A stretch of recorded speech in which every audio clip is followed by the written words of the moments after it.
Good evening and welcome to the June 26, 2018 meeting of the Wakefield School Committee. I'd like to call the meeting to order and as such ask everyone to join me in the Pledge of Allegiance.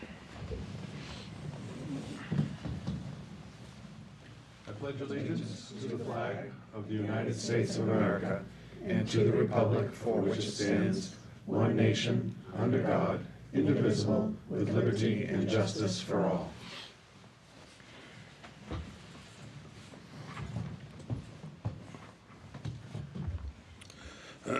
Next, I would like to read our mission statement. It is the vision of the Wakefield Public Schools to graduate students who are confident, lifelong learners, who are respectful and caring members of their community.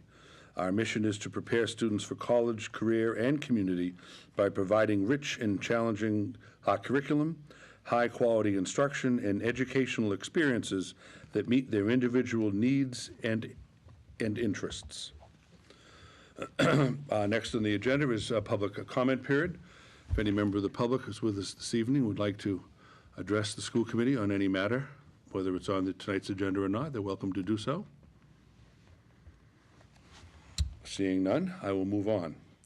Ask the committee's indulgence. Item number 6 is our annual legislative update. We're going to put that on. I had communications throughout the day with Senator Lewis's office and Representative Broder's office. They are very much interested in joining us, but due to some legislative matters, aren't going to be able to be here until about 8:30. I speculated that we're still going to be in session at 8:30, so on our behalf, I said that was okay. So we'll put the legislative agenda later on in the meeting, and when the senator and the 2 representatives arrive, we will bring them up. Okay? So, consent agenda. We have a motion. Mr. Callahan. I move the school committee approve the minutes of the June 12, 2018 school committee meeting as presented. Is there a second? Discussion? Seeing none, all in favor? Aye. Opposed? Passes unanimously. Okay, school committee chairs comments. Comment number 8A, I also would like the committee's indulgence to move until a later part in the meeting. 8B, subcommittee reorganization. As I had mentioned to the committee at our last meeting, and I think perhaps even introduced it at a meeting prior to that, this is an opportunity, this time is an opportunity to rethink some ideas around subcommittee structure. Not only is it a new school committee year, and the composition of our school committee has changed a bit, which I think is a wonderful representation of the community. I also feel that we have a change in administrations, so there's an opportunity here for us to review and evaluate the types of things that we may want to focus on and be concerned about in our subcommittee work. So with that in mind, just to remind the committee what I put out as a bit of a calendar was certainly if anyone had any thoughts that they would like to share, that tonight at this time is an opportunity to do so. The calendar sort of timeline that I shared at the last meeting, which I would restate at our July 24th meeting, we will have a rather substantive conversation around that. And at the meeting in August, the first meeting in August, we would have the appointments. So that's sort of the timeline that I would put out. Maybe with tonight's agenda being hefty, we may not want to spend time, but certainly it is on the agenda, and that is the purpose for introducing thoughts this evening. We have, just to maybe say a couple words of introduction. We have a 3 standing subcommittees, which we can reevaluate, whether we call them, what the names of the subcommittees are, what their charges are. Certainly each of those topics probably, frankly, needs to be retained. A committee on policy, a committee on finance and facilities, and a committee on labor relations. Not really particularly uncommon or unnecessary. Committee on policy should always be something that we have. A committee on finance is obviously just as obvious. The committee on labor relations is going to be critically important this coming year as we are entering into a collective bargaining year with all of our represented groups.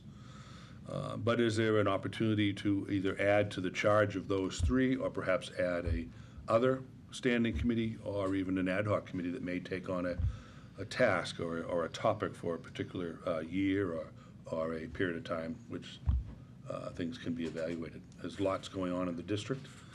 Some of the things we're going to be hearing about tonight, and some of the things that we already know about, whether there be, building projects or the Learn Anywhere model, or there are lots of things. So this remains that as an opportunity for us to begin to roll up our sleeves and take on a different approach to some matters that may be a priority, either around the table or reflective of the community. So I put out a timeline. Yes, Ann? One of the thoughts I had was just in general having some formalized responsibility around community engagement. I mean, I think we do community engagement anyway, but I sometimes get the feeling that parents get lost in the acronyms, and I get lost in the acronyms, although I did really well in the spelling bee 2 years ago with educational acronyms, but I digress.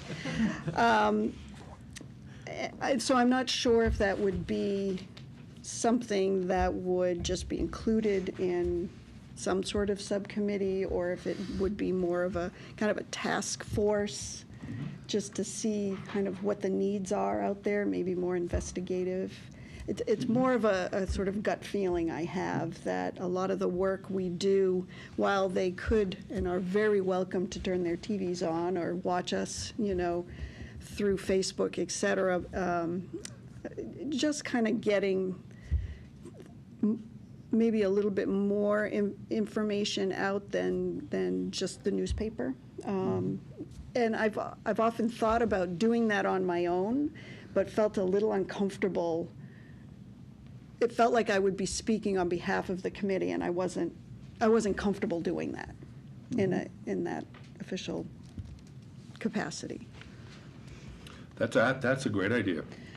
The only reaction I have would be in support of that. This committee at one point had a communications subcommittee, last chaired by Ann Danahy, and they did lots of some proactive, work around things that the committee and the district was doing. So that's obviously a void. That's a great idea, sure. Greg? I would just add, I was actually going to say the same thing, and I was on that subcommittee, and we did, and particularly we were, and I'm thinking back, and it's actually timely because one of the things we focused on was when Steve Schreich began as superintendent, is trying to help him, learn more about the community, trying to help give him some guidance in terms of, introducing himself to the community and telling the story of the school system. And given that we've got a leadership change here, some focus on that might be really timely. So I agree with that. And then in terms, I was the principal author of the last reorganization of the subcommittees, and so I would just be interested to know. I mean, we combined. Labor and personnel, the pieces that were, the obviously the labor contracts, and then the oversight of the superintendent's contract, the sort of two pieces of that. Like to know, from the other committee members whether they think that's worked, and then we combine the finance and facilities into one subcommittee, and so obviously there's a lot of overlap and oversight around facilities and investing in facilities, and then of course the budget process. So be interested to know, especially from Chris and Tom, you guys have been through different manifestations of the committee structure, whether that works too. I have no, pride of authorship or sense of whether we should change that structure, but I'm totally open to new ideas too, and I think the one around communications is particularly timely. Great. I feel like the FNF part works very well. That's working Yeah, well. I'm really pretty pleased with that. Yeah, thanks.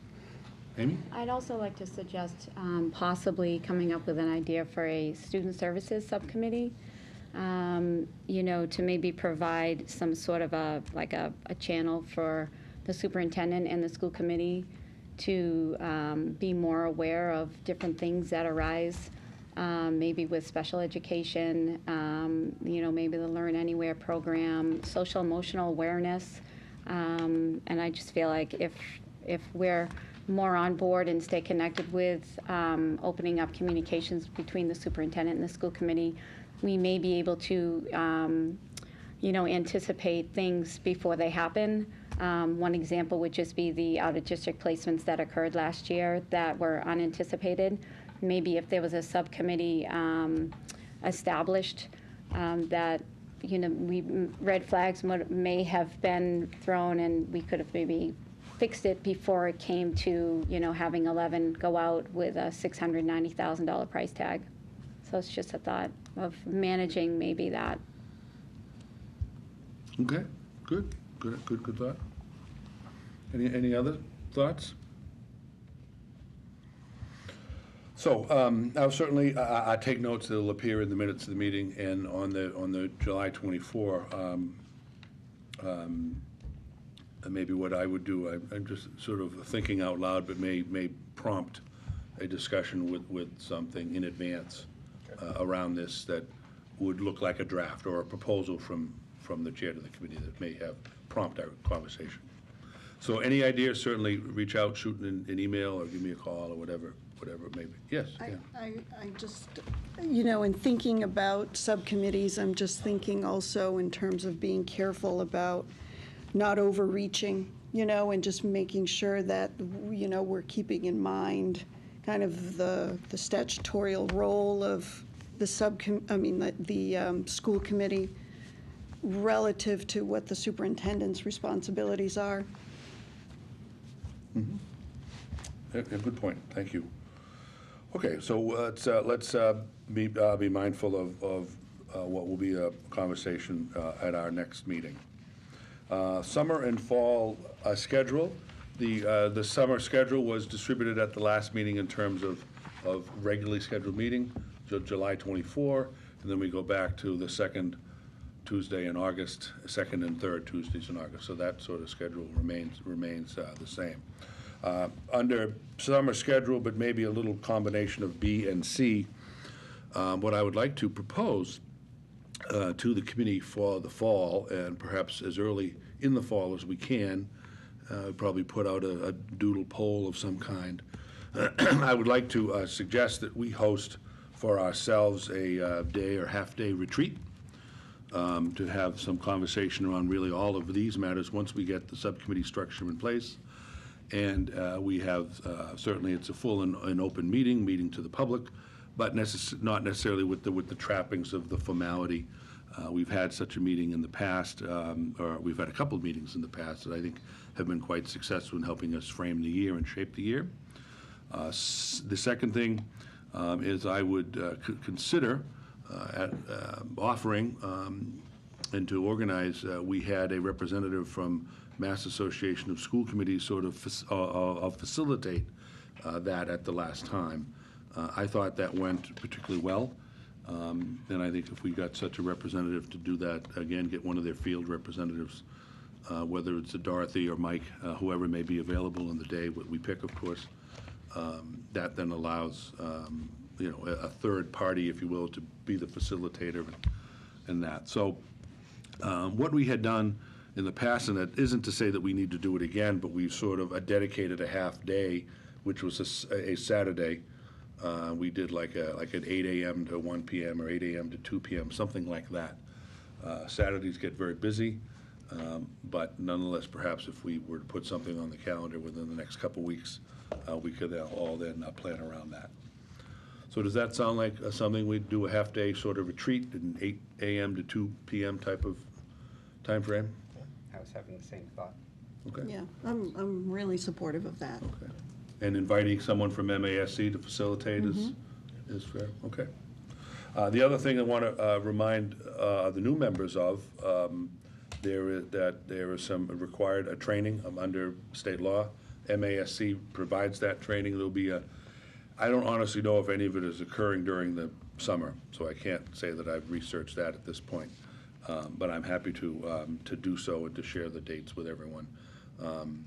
this also may be an opportunity, sort of thinking on my feet a bit, this may also may be an opportunity to invite, maybe we make it a full day, and a portion of that day becomes a training that we all take. Maybe we get a refresher that MASC runs for all of us at the same time, which would include the new superintendent, of course, so maybe that's a thing to think about, that we make it a day-long thing. Maybe we just make it a weekend, and we just all go, but anyways. So these are sort of the thoughts about how I think we may want to shape the beginnings of the new school year come some September, in our ability to be productive within and mindful of each other's concerns, as well as to be as best support and guidance for Mr. Lyons as possible. Thank you. Okay? There's also Yes. just wanted to add, I think the MASC does their Summer Institute, and that's coming up, I think, in July. I did go last year to their budget planning session, which was really informative, so I didn't get to do the whole thing, but it's a Friday and a Saturday, and that's worth It's a looking at Friday too. and Saturday. Yeah, This year, I think it's in, is it Sturbridge? I think it's in closer, Marlborough. Marlboro, so not okay. too far. Yeah. So those are things that, we can look that up too, but it's on the MASC webpage, but nonetheless, that's a great idea. Thank you. Okay, we good with all that? All right, very good. Moving along, superintendent's remarks, reports. Okay, so I am so excited tonight with July 1 right around the corner to introduce two new principals that will be coming on board. So I'm going to invite them to come on up and join us, both together. And so on the left, this is Amy McLeod. She is the next principal of Wakefield Memorial High School. And on the right, this is Tiffany Back, and she is the next principal of the Greenwood Elementary School. So we could not be more excited and enthusiastic to have them on board. So I just thought it would be great for them to say maybe just a couple of quick words of kind of introduction, maybe just a little bit about who they are and why they're super psyched to be with us. And then, just prompting you, no, I know they'll say that anyway. And then You have maybe the give the script. committee an opportunity to ask them a couple of questions if they would like, Great. so. Welcome. Sure. So I'm Tiffany Back. I've been working in education in Massachusetts for 19 years. I started out as a Title I literacy aide, spent 13 years as a classroom teacher in Shrewsbury Public Schools and then in the Newton Public Schools. I've taught 5th grade, 4th grade, 2nd grade, but most of my time was spent in 5th grade. I kind of like that age group, although it's weird to think about going to Greenwood and I won't have 5th graders anymore. I actually said to the 5th graders the other day at school, going to be a different kind of thing, but it's an exciting new adventure for it. The last 5 years, I've been a half-time assistant principal, half-time teacher at the elementary level in Newton, which has really given me a chance to develop my administration skills. And from the first moment I interviewed in Wakefield, I really got a sense that this is a place that has a strong sense of community, a lot of relationships, and I just felt like it was a really welcoming place to be and a great place to start my career as a principal. So I'm really excited to be here. Welcome. Great, well, Okay, welcome, and thank you for being interested in Wakefield. That's terrific. Good evening, everybody. I'm Amy McLeod. I'm the incoming principal at the high school, and I'm thrilled to be here. Thank you. A little bit about myself. My training is as I started as a high school English teacher in New York City. I taught for a number of years and then slowly got involved in administration, started working on my administrative degree, started getting involved in curriculum and assessment, and eventually became an assistant principal in New York City. I'm originally from Massachusetts, so once I started a family, I decided it was time to move closer to home. I grew up in Lawrence and sort of gravitated back to Massachusetts, so I've been working in Lowell. This is my 5th year in this position. I'm the director of curriculum instruction and assessment currently at the high school. And prior to that, I was the English department chair at Lowell High School. I've also done some consulting work through an organization based out of Tufts. So for a few years, I was doing consulting in a number of schools. So I worked in some schools like Amesbury, Quabbin. So I've seen a number of different districts in Massachusetts, which I think gave me a real clear understanding of what I was looking for when I decided it was time to become a principal, which is now. I love the size of Wakefield. I love the sense of community that you talked about, which is really palpable through the entire process. And I have to say, once I spent a day at the high school and met the students, I completely fell in love with them. They're fantastic. And I'm really looking forward to next week. I can't believe it's here already. And so we were talking about how funny it is to be starting on the holiday, but we're starting on the holiday. So it'll be great. So I'm really looking forward to getting to know all of you, and thank you for this opportunity. Great. Any questions or comments? Are you still in school? Newton, the kids got done on Friday, teachers got done yesterday, so we kind of just slid right under the wire. Lull finishes tomorrow. Tomorrow. Oof. Snow days. Gas days. Yeah, we had a lot. So. How many students in Lowell? We have 3,200 students at the high school. Wow. Is that all in one building? It's a series of 3 interconnected buildings. Wow. Yeah. Okay. So technically, yes. Yep. It's a huge block. It's almost like a block of high school. Wow. I think we're the only high school probably in the country that reaches over a state park. So we're over technically a park next to the boarding house. So yeah, Okay. it's huge. Yeah, it's huge. Great. Well, I'm really happy to have both of you here. So living in Greenwood, my kids are older, so they won't have your expertise, but it'll be felt throughout the neighborhood. And I'm sorry, but my 2 kids are in high school, so you'll have to hear that. Don't be sorry. That's fantastic. So thank you for coming. Thank you. Super happy to have you here. Very, very happy to have you. So if no one else has any questions, we are actually, the next thing we're going to talk about is super interesting. If you want to stick around for the next 10, 15 minutes to hear about Learn Anywhere, but then don't feel at all guilty about sneaking out the door after that. All right, thank you. guys for Thank you being very here much. so much. Welcome. Thank you.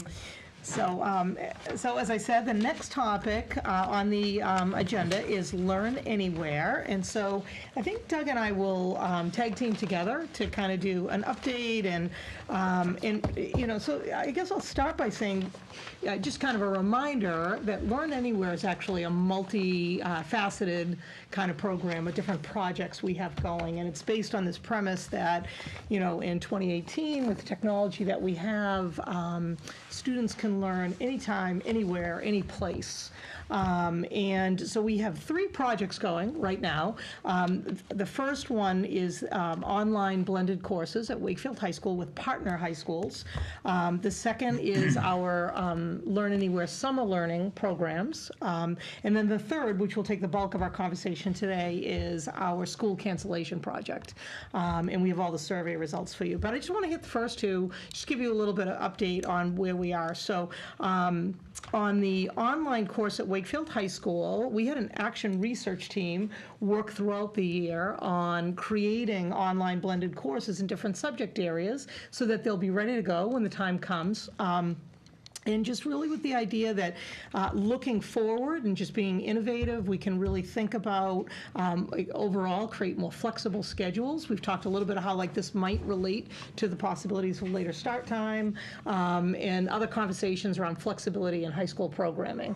And what we wanted to do too is just think more broadly, in 2018, why is it that students, in Wakefield only learn with other students in Wakefield from kindergarten all the way through grade 12, unless they happen to take a virtual high school course, which we do have. They can study with students elsewhere. But what about the idea of creating a course where they could partner with students in another school district in Massachusetts? So we have our first pilot course ready to go. It's a creative writing elective that's open to sophomores, juniors, and seniors coming up this school year. And we have some prospective partners down the Cape in Sandwich and a prospective partner nearby in Melrose. And we have Wakefield kids ready to go, and they're just trying to firm up the details of what other students might fill that class. So we're ready to go with it. But I think we've started Middlesex League conversations around being able to offer a couple of classes that anybody can join into, and that giving our kids an experience to learn with other students in other parts of our state earlier on in their experience. So we're getting that project off the ground, and so Amy will probably be hearing a lot about it and kind of leading us with where that might go in the future. Doug, do you want to talk a little bit about the summer learning? Sure. And so we just sent out information yesterday it was an email addressed to all families, and if you go to the learnanywhereproject.org, and there in the email it gives directions to how to get to summer reading, summer math activities. There's also some summer science, excuse me, and some world language activities as well. The science and world language are more directed to try to encourage students and families to get out and try some different things, attend a museum, and be thinking about what their takeaways could be, keep track of what they might be seeing, what they might be learning, and there's little opportunities at the end of each prompt to kind of write a reflection. And for math, it's broken down by grade, and for ELA or summer reading, we're going to ask students to read 4 books over the summer. We're going to ask that one of the titles have a focus on STEAM. That's science, technology, engineering, arts, and math. And when students come back in the fall, we're going to talk about and continue the discussion on STEAM. So that's going to be one focal point that we're going to kick off in the fall, and there'll be more information forthcoming on that. But we're really excited at how much this has expanded, and also how it complements this notion of students learning outside of school. So we're really pleased at what the curriculum coordinators have created for activities for kids in those spaces. So. I have a quick question. So when you say we're asking the students to read things, Yeah. are we asking or are we requiring? And sometimes there's a little disconnect, I think, between what the students have done over the summer and is it really something they have to do? Because Yeah. there isn't really a connection to, when they come back. Yeah, so the connection when they return this year is going to be, we're going to have discussions around the STEAM titles that the students read. So that's kind of the follow-up or the loop back, right? We've also kind of tried to create a little incentive for students, and as they finish activities and complete a reflection, what will happen is that we'll put their name and a drawing in the fall to see, and try to recognize kind of the good work that students are doing. In regard to required, and so in my email I put, students and families are strongly encouraged to participate in the reading, and there's some directions there. And so, but we do know that sometimes students have difficulty completing assignments, which is why in some of the summer programs we're supporting reading and some of the summer work as well. Okay. So we're trying to kind of cross paths there to create points of intersection to support students that might need support, but also to encourage students and extend where students are really kind of consuming material. Okay. The last few years, we have had an activity around the reading when the students come back to school, and they've been really robust conversations and discussions, including at the older levels, student leaders leading the discussions in different settings, homeroom settings, at the younger levels, of course, supported by teachers. But we've really gotten away with our kind of core value and mission of inspiring the love of learning. We've really gotten away from years ago, The parochial, there was the yeah. parochial, you do your summer reading, and the first thing you do when you walk in is you take a test or a quiz, or you hand in something, which meant that there were always students who started the year with a failing grade.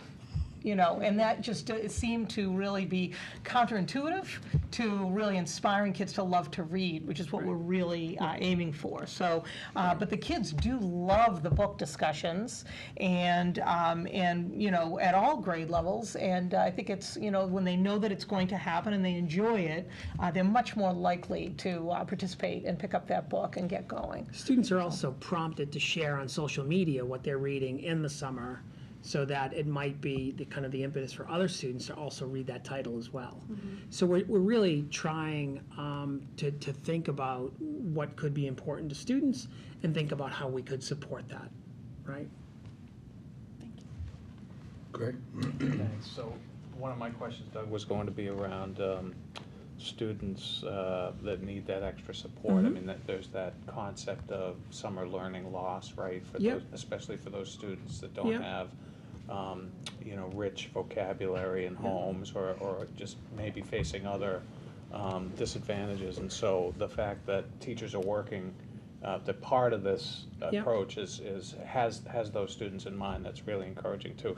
And I just wanted to give you a chance to talk, to both you and Kim, to talk about the role of the BB Library in this project, because I think that's really important. Right, and so Yeah, yeah. if you saw my email, there was Yeah. a link to the BB Library.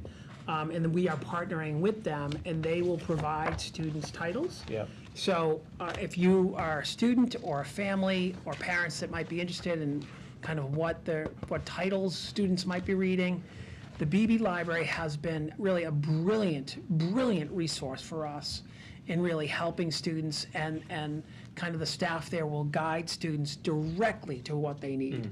And kind of they'll tailor it to what they need. It's Right. not the same for every student. Right. They can kind of decipher what those needs are and kind of guide gently, or be more directive if they need to. So thank you for pointing that out. And BB, again, for us, has been kind of a wonderful resource. Yeah. And I so, also, another kind of Yeah. neat thing, I included in your packet, some snapshots, screenshots from the website, but they're under the summer science. The BB Library is allowing students to borrow equipment, including telescopes, soil meters, and energy use monitors, so I thought that was kind of cool. And they provide an opportunity to write a short reflection on what they borrowed and how they used it. And I think, just kind of, in your packet, some of the things that I love about it, I mean, we've really talked a lot about if we're going to inspire kids' love of learning, inspire their love of reading, that there has to be personalization and choice, not only in reading, but also just, what they're passionate about. And so I love the fact that they've got the hashtag What's Your For, and the hashtag Wakefield Reads, so that everybody can participate. And they've got 3 choice titles and then 1 STEAM title.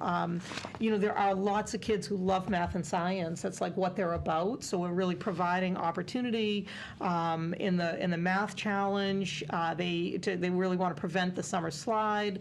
So they put together the math leadership team across the district, some fun activities that students can do. We had great participation last year. We expect it again. One of the things I love about the math one is there's a contact a coach tab, and they can contact anytime over the summer. They can contact all of the people on the leadership team have agreed to be coaches for kids if they're trying something and they get stuck and they need a little bit of help. can I also share, in a lot of the programs and the prompts that they work on, students can check their work, they get immediate feedback, and if they need kind of some support, they can click on a support button and a little tutorial box will come up. So I think it's really balanced, for students, again, that might be starting out at a particular level, but there's also some extension there as well for students that are moving through the activities with some rigor. Yeah. And then- I also just wanted to add thanks for encouraging the students to engage with the cultural organizations. I think that's so important. Yeah. We're within this radius of these world-class art, science, history Yeah. institutions, and the more our kids can take advantage of those, the better. And of course, the Absolutely. summertime is a great time to do that. This is a real advantage of having these curriculum coordinators, because they really put a lot of energy into creating these robust offerings. The one thing that's not here is social studies, because we're just adding our social studies curriculum coordinator. So a year from now, you'll also see civics and history and Great. that piece in here as well. But I was reading through the world language, and I was thinking, I want to try some of these things.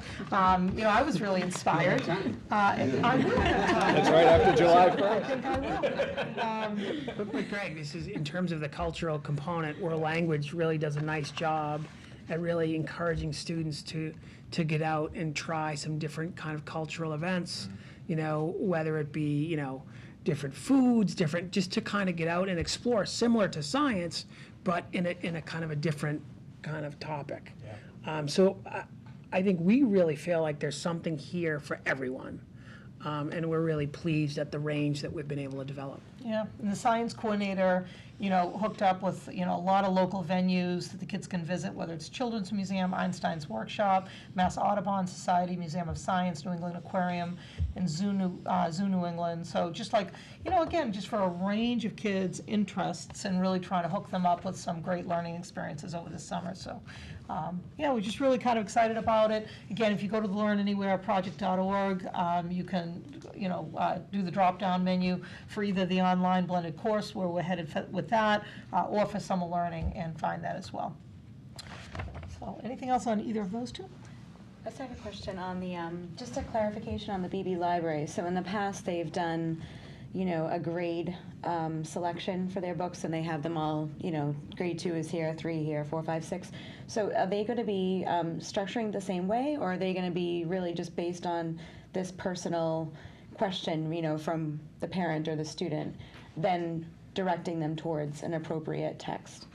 So I think in talking to Paul Bavuso, I think that they're able to do both. Okay. Right, including STEAM titles. So if a student comes in from grade 2, they'll have kind of something bracketed in regard to what might fall into a STEAM title, and we'll be able to kind of direct from there. Okay. So to answer your question, I want to make sure that I do. So I think yes by grade level, okay? And further. And then further from there, based on interest, Okay. right? Yeah, So I think if you click around on the website, you'll see how they've, the structured it. suggestions and all that, yeah. Great, thanks.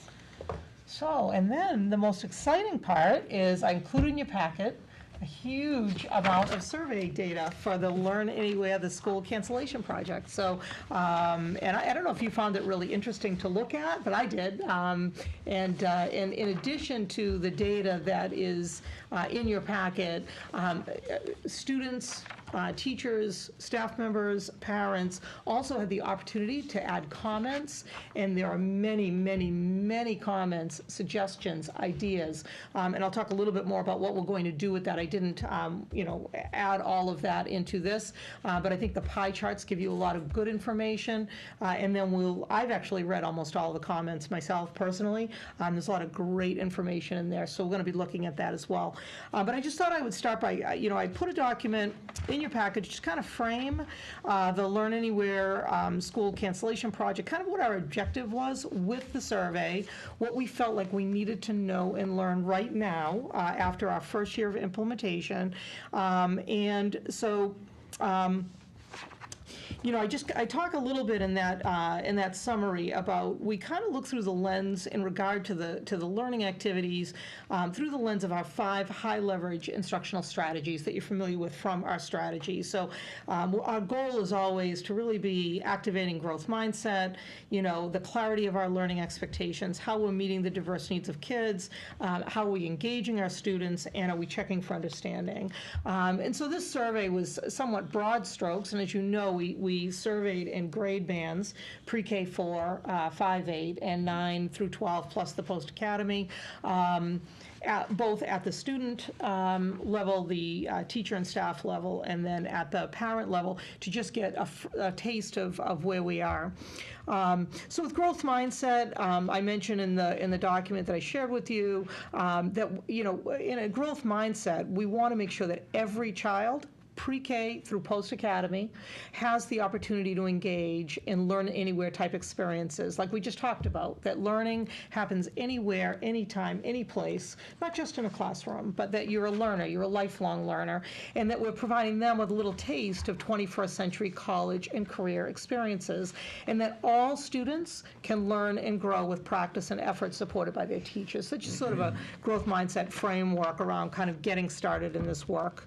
As far as learning expectations, that's, to make sure that students are clear about what they're supposed to do, that they understand the knowledge and skills that they're learning, and how that learning fits in the larger context of the unit objectives for the curriculum that they're working on. And that teachers, part of the survey, we wanted to know how well teachers were able to complete their curriculum objectives and their pacing for the school year, and whether or not the learning activities on snow days were timely and relevant in the pacing and sequence in comparison to learning activities that might happen when you're making up a snow day late in June. So I just showed kind of some of the survey questions that target that area, both in the student survey, the teacher survey, and the parent survey. And some of those were just, asking students, did they have clear directions? Did they know what they were supposed to do? Did the snow day assignments help them practice skills that they were learning in school? Could they make that connection? From the parents, their kind of perceptions around what kids were doing. Was it an opportunity to practice or reinforce or enhance what they were learning in school at that time? For teachers, just really understanding, how they approach their Learn Anywhere assignments and how the Learn Anywhere days affected their ability to complete curriculum objectives, and comparing the quality and relevance of those assignments to end of June days. In meeting diverse needs, we want to make sure that, and again, everything here is not just for a Learn Anywhere snow day. This is for every day that we're in school. Teachers considering the diverse needs of their students while they're planning their lesson activities. Are they providing the scaffolding, the time, and the support that individual students need to be successful? This would include any modifications or accommodations that an IEP or a 504 requires. And so we targeted some of those questions in the survey, asking students, to respond to the prompt. I had enough time to complete my Learn Anywhere assignments or get the help I needed before the assignment was due. That was a key question asking our kids. For teachers, asking them, were you successful communicating? If with students and or their parents, if they required help on a Learn Anywhere day. Parents, if your children needed help or you needed help, did you know how to reach your teachers online during the Learn Anywhere day, so that if a child's needs required some extra support, did they know how to do that? And then we also asked the teachers about the percentage of students' completion and successful completion of these assignments. How do they compare to any other time kids are given independent work that they're assigned to complete at home? So when kids are assigned to complete homework or projects or make up work from absences, how did that compare to that, to really get a sense of how the program was going and what that successful completion rate was. And then as far as student engagement goes, that's really about learning activities should really challenge students, activating higher order thinking or problem solving skills. When possible, engaging students' strengths, their interests, their passions by including choice and by providing varying ways of demonstrating their learning. So we asked a few questions that kind of really target that area. Asking students, were your Learn Anywhere assignments interesting and or engaging? Again, asking the teachers how they approach their assignments, kind of their own objectives, and then asking parents what their perceptions were about, whether or not their students were engaged on those days. Checking for understandings. So, teachers always want to evaluate like how well students are demonstrating their learning and growth in the knowledge or skills that the learning activities are designed to assess. So, we asked students if the teacher checked to be sure that they completed their assignment and that they received feedback. And again, we kept it very broad strokes on receiving feedback. For some students, that might have been, some kids may have gotten a grade, some kids may have just gotten feedback, there was some follow-up on assignments. We were really curious how students felt about, the checking for understanding. Then generally, and kind of finally in the survey, we wanted to know just about the snow day experience. Were students still able to complete their assignments and still have fun on a snow day? I mean, really, like a snow day still really needs to be fun. And we wanted to make sure that they, that was still possible to kind of experience that kind of snow day excitement and still do your learning. Again, we're trying to inspire students' love of learning. So that was important to us to do our best to make that happen. With our staff in different areas, not just the teachers, but in many other roles, we wanted to know if those Learn Anywhere days added value to their professional work. So we got a little bit of data on that. And then we, one of the really complicated things that came up this year was the fact that we had 6 snow days in Wakefield. And so it really kind of just brought that question forward. You heard some people say, should we start making up after 3 if we miss 3 days? Should we start making up if we miss 5 days? And we had some people saying, what's the point of doing Learn Anywhere if you're making up days at all? The whole premise is that you don't do that. So we just kind of wanted to get a sense, so we kind of put that prompt out there to see if people strongly agreed or disagreed. And you can see the results on that one were really all over the map. People aren't really quite sure what to make of that at this point. Lots of different opinions and thinking on that. So finally, I just, you can go through all of the many pages or on your computer, so many pages of data that we got from people and information, but kind of finally the recommendations from Doug and from me, and then you feel free to shoot whatever questions you have at us. So, the Wakefield Public Schools, as you know, is really being an innovative leader in Massachusetts, as many communities are really thinking about, trying to figuring out alternative structured learning day options. Tomorrow, in fact, I have a conference call with the Department of Education. They want to pick my brain on Learn Anywhere. They're really kind of excited about the project. They just wanted to learn, kind of more and look at the details and talk through. So I have that conference call tomorrow at 9 a.m.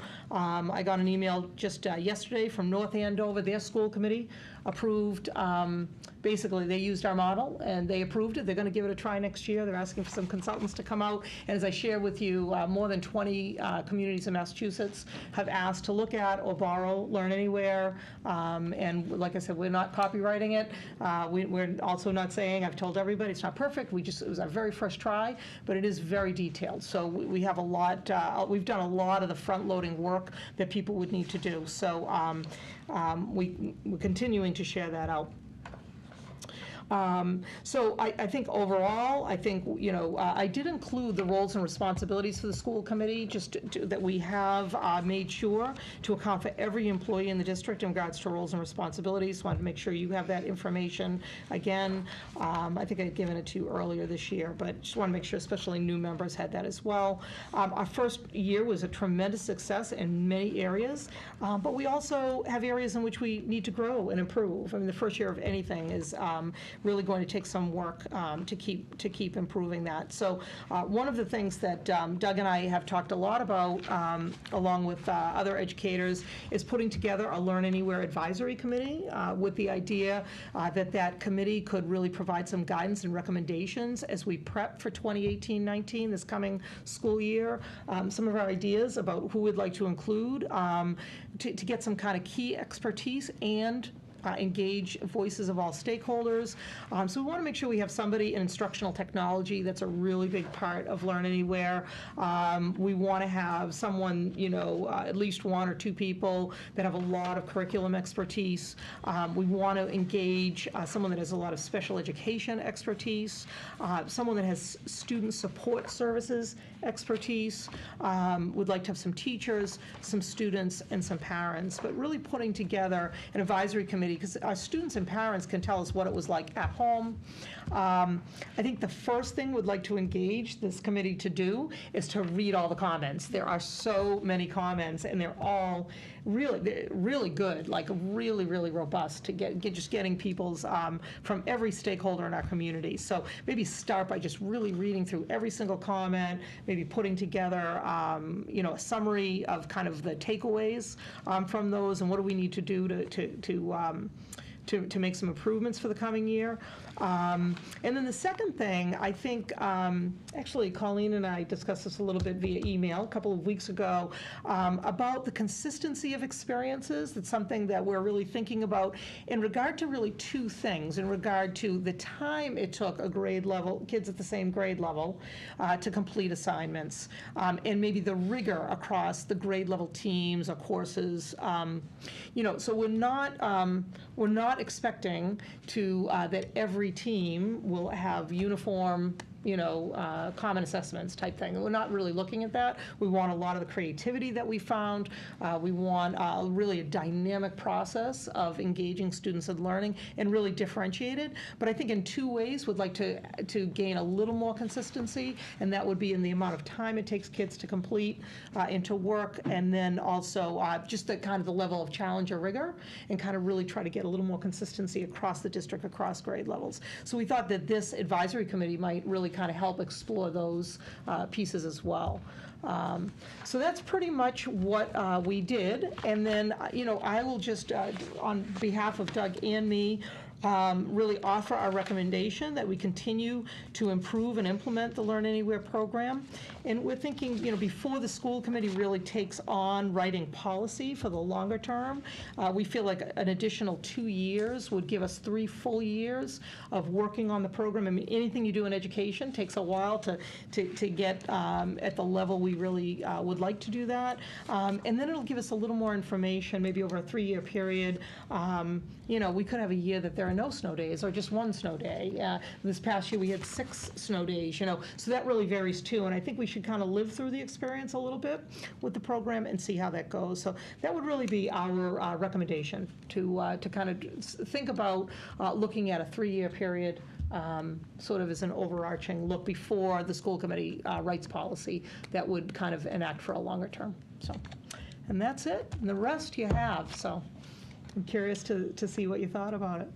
Discussion, questions? Amy? So the surveys were informative, of course.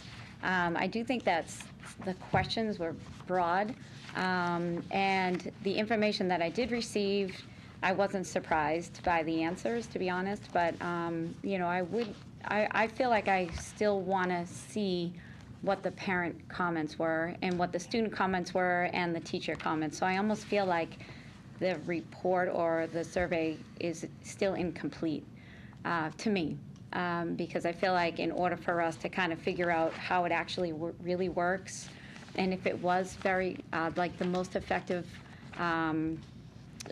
system, then moving forward, I feel like we need more information from that before we can decide. Yeah, and I think that's why, right, it's going to take a little bit of time, right? Yeah. I think that we need to, in most surveys, this is typically what you would get first, is that the look at the pie charts, what people said in terms of strongly agree, neutral, disagree, strongly disagree. This is the kind of, that sort of most quantitative type data. Not everyone chose to write comments, but many people did. So it's kind of that next level. Right. I think I would also add that, one of the things that is important is this notion of us learning how kids are learning outside of school, right? So the potential of this project has really long-term ramifications, right? And so, teachers are always curious and trying to engage students outside of school. So the potential, it goes, I think, from my opinion, far beyond just, make-up days for snow days. I think, this idea of having a task force to do what you're describing, Amy, and one of the things on there, it said parents, right? Is not to exclude people from the process, but rather to include them in the process to understand how kids initiate at home, right? Because we want all kids to have the skill to be able to initiate, right? And to follow through and to be able to work independently. Now, we know that there's developmentally a kind of a range there, but the more we know about what happens outside of school, the more we know what tools they're using, what technology they have access to and what they're using, what the obstacles are, the better we're going to get at this. Right. And so I think, one of the things that I think is important is thinking about this, again, over a longer term of time. Because sometimes I think people kind of jump into the space as, it's good or it's not good. So if you jump into the space of it's good, therefore we should keep it, or it's not good, therefore we we shouldn't, we're really, really not learning all that we can learn. And so this is a two-way street. This is a generative process where adults learn and adults, teachers learn, and students learn as well. And so we know that kids are learning outside of school, right? And this is an opportunity for us to kind of get into that world. How would that advisory committee work, and what are your intentions, and when will it start, and what will they do, and how long will they be a committee, and then what will they do with that information? Yeah. I'd like to just a little bit of it. So one of the things we talked about was, one of the things we've done extremely well in Wakefield is educator evaluation. I would say we've had and maybe the new principals will be happy to hear, that we've had a really, really successful launching of all aspects of educator evaluation in Wakefield, and partly, or largely, not even partly, largely due to the fact that we had a steering committee, so that we were engaging the voices of all of our stakeholders every step of the way. There wasn't anything that we weren't kind of checking in. The meetings were monthly, and every month, the first question is, how's it going? Tell us about, give us feedback. How's it going? Because you can't improve unless you know what people's experiences are. Similarly, I feel like in Wakefield, we have turned around professional development in a very short order. And a huge reason was the professional development task force. It was a group of people giving us feedback monthly on how it's going, how can we improve, what their ideas are, what their experiences are. And I think we have a really, as a result, a significantly higher satisfaction rate in our community because of it. So I think because of those experiences, I think both Doug and I feel like the only way to really get a high level of satisfaction is to let everybody participate, to really engage people's voices. So, we want to launch, I won't speak for Doug, but we want to launch the committee fairly soon because there are going to be some professional development days for teachers early in the fall, of which a piece will be committed to kind of really working on their Learn Anywhere projects and assignments. And so we want to be able to, provide some guidance, some feedback, so. Chris? I was glad that one of your focuses of something I'd commented on before was that with these snow days, that people really need to compare to what would have been done today, not what might have been done in January, but what was really going to get accomplished on June 25th, and compare with that level of work. Looking at some of the pie charts, it seemed to me that there were a couple of distinct areas that needed tweaking. That it seemed consistent that the larger percentages of comment were like there was a lot of people who didn't seem to think that the assignments were interesting enough. I noticed a lot of the parents and the students in the elementary schools didn't understand that they could reach the teacher during the day, and so there are certain pockets, I think. So, is there a plan being developed to address those things? Absolutely. So we actually just shared this information out with faculty and staff today, and I think this is so informative for teachers because it was really clear. For example, like you said, grades 5 through 12, middle school and high school, the students responded really strongly. They absolutely knew how to contact their teacher if they had any kind of questions or issues or whatever. But the elementary, now that was just grades 3 and 4, but the students didn't really respond quite as favorably, like more, a little more 50-50, like, how do I contact someone if I need help? Right. So definitely at the elementary level, I think that I know that the teachers will want to really know that, like either, I need to be more clear, or maybe what do I need to send home, or front load a little bit, so that the students are really clear about how to get help should they need it, or if a parent has some questions, how do I get help in real time on that day? So we notice that, but that's why these pie charts, while they might seem high level, to your point, Ms. Purcell, they really are, they tell a story, and that's why pie charts, this kind of data, is really helpful. What was the other one you said? The interested, engaging. So of course, it's always interesting to see what students thought, how interested or engaged they were.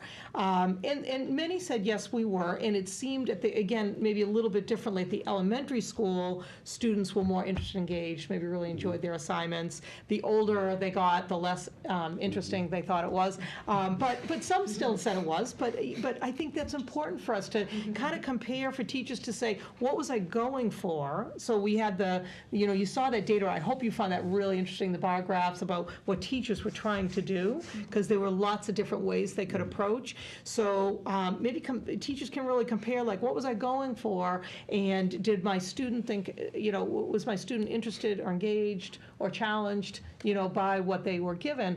And there might be a teacher that might say, listen, you know what, this may not have been the most exciting thing, but we needed to get this done to keep real-time learning going. So So I think people can really evaluate, but certainly it's our goal with student engagement to engage kids more fully all the time. And again, that's not just a Learn Anywhere thing, that's an everyday thing. That's an everyday, every moment, every class, every homework assignment.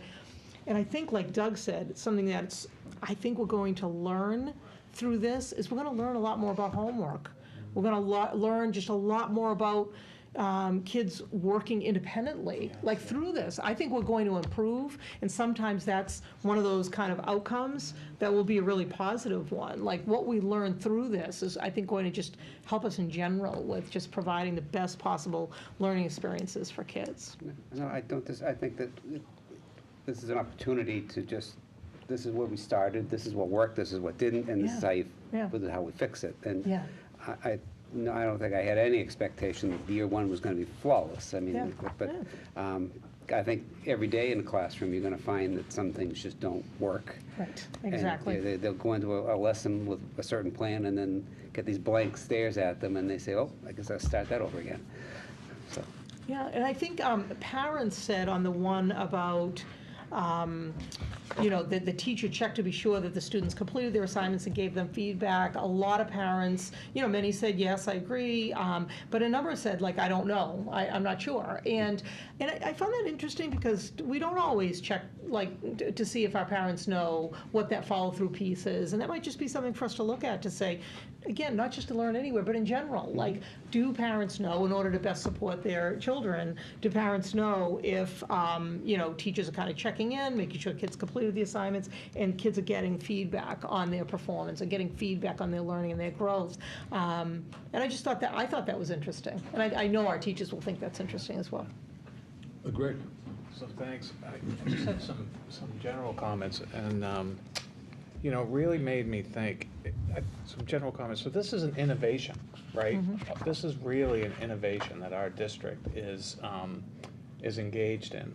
And innovation almost always requires some risk, right? Mm-hmm. And it always requires adaptation. And I think that if we looked at if we looked at the staff presentation that we had or in the spring, the critique, the constructive critiques we got from the parents that we heard from, and then this presentation, I guess the first thing that comes to mind is I'm just incredibly proud of our district for taking this on. I think that needs to be said. I mean, this is really, because the way you framed it tonight, it really isn't, as you said, it's really not just about snow days. It's really about, it's about trying to cultivate habits of mind in our students. It's an ethos, right? Of learning. That's right. That basic idea of Learn Anywhere is really an ethos that we're trying to cultivate in our students, and that's going to take some time. Yeah. But I think it's the right one. I think it's hit on something really, really meaningful, which is what we've understood. Like if you listen to Paul Revel and others talk about the future of education, we've got to go beyond the school day. We've got to go beyond the walls of the school building. Right. And that's what we're really trying to do from the ground up here. And I think it's incredibly, it's an incredibly powerful idea, understanding that there are going to be some bumps along the way. So that's kind of my first, sort of big picture evaluation. And then the other one is just that I think the idea of a 3-year sort of pilot, I think, is the right one. At first I was thinking 2 years, but I think that you've made the case that 3 is really what you're going to need. And your point about 3 years of different kind of snow forecasts, if you will, I think can tell us a lot about, because we know what New England winters are like, and no two are exactly the same. So I think you're approaching it really thoughtfully, and obviously there's a lot more work to be done. But I think if we can keep at this and keep advancing it with that oversight committee and that engagement with the community at those different levels, I think we could really put together something really special. So. Thanks. Thank you. Yes, Ann? So I love data, and I looked at every single pie chart, and it became clear that the majority of parents, teachers, and students had favorable experience. And those that probably didn't have favorable experience had, I would guess, maybe had really not favorable experiences. I mean, like to strongly disagree. So it's definitely important to, in my opinion, look at the process of evaluating Learn Anywhere with a critical eye, but it's also important just to be open, as Doug mentioned, open to learning. It's not a yes or no. It's, we're going to move forward. But, as I was thinking about this, I wanted to kind of just remind, the families kind of what, some of the practical aspects are and some of the practical issues that I'm facing as an educator. I mean, my school is going to be open till the 29th. I work in a high school, and while I think our learning is still engaging, I mean, the kids are learning stuff. They're in high school. They should be able to learn. It's not like they're in kindergarten and they're hot and whatever, waiting to go swimming. But a lot of our kids are leaving early. They have internships, jobs, camp. There's a huge number of kids that are having to take their finals at the end of August. That's right. When they come back from their enriching experiences, which we encourage. So from that practical aspect, the fact of having Learn Anywhere allows for, these older kids to be able to plan. It also allows the parents of the younger kids to plan. And I know that we've talked about this, but as a working parent, not knowing when the last school day is, not knowing when I'm going to sign my kid up for camp, I couldn't stay home. One day off, in 2 days, if school ends on Wednesday, what am I going to do Thursday and Friday with these kids? And I don't know until whenever it's, told to us when the last day is. And I have to start planning in February for camp. So some of those practical aspects really can allay, or some of those practical anxieties can be allayed just by this. I also want to reiterate that online learning takes place during school days. It's part of the school day. So while it feels like my kid is just using a computer and playing games or doing these projects, it's probably a lot like what they're doing already in school. It's just you're watching it and you don't really see a whole lot of that, which kind of made me think about the parenting, not really parent engagement, but the feedback about parents not knowing if the kids receive feedback, what the grade was or whatever. And I thought, I have no idea with my high schoolers, like what's happening as well. And again, I don't know if that's good or bad, but that's kind of like, I don't know, so I'm not sure that that's really different with Learn Anywhere than it would be in a regular school day. When there's a snow day and I'm home, I am working. I'm not a teacher, but I'm a guidance counselor, and I'm doing all my guidance counselory things that I would be doing if I were actually, that I don't get to do, frankly. And so I use that time. So I'm not having a day off necessarily, and I suspect that a lot of the teachers don't either. And maybe I could be wrong in some cases, but I really don't think I am. But what I'll end with is a couple of things. Well, one thing that really struck me when the assistant principals presented their audit is that the need to think of Learn Anywhere as a continuum. The before the snow event, the during the snow event, and the after. So the before is the prep. The during is the access, whether the kid can access the material, whether the parents can access the teacher, and then the after is the feedback that the child is getting from their work. And so I would suggest is a strong word, but I hope that you would sort of look at Learn Anywhere on that continuum as the teachers start to plan. and then be really specific about what the expectations are for the teachers so they know how to plan. Because there are parents who had a really hard time. And we have to be able to support those parents. I mean, we have to support the kids, but I almost feel like we have to support the parents. If not equally, maybe a little more.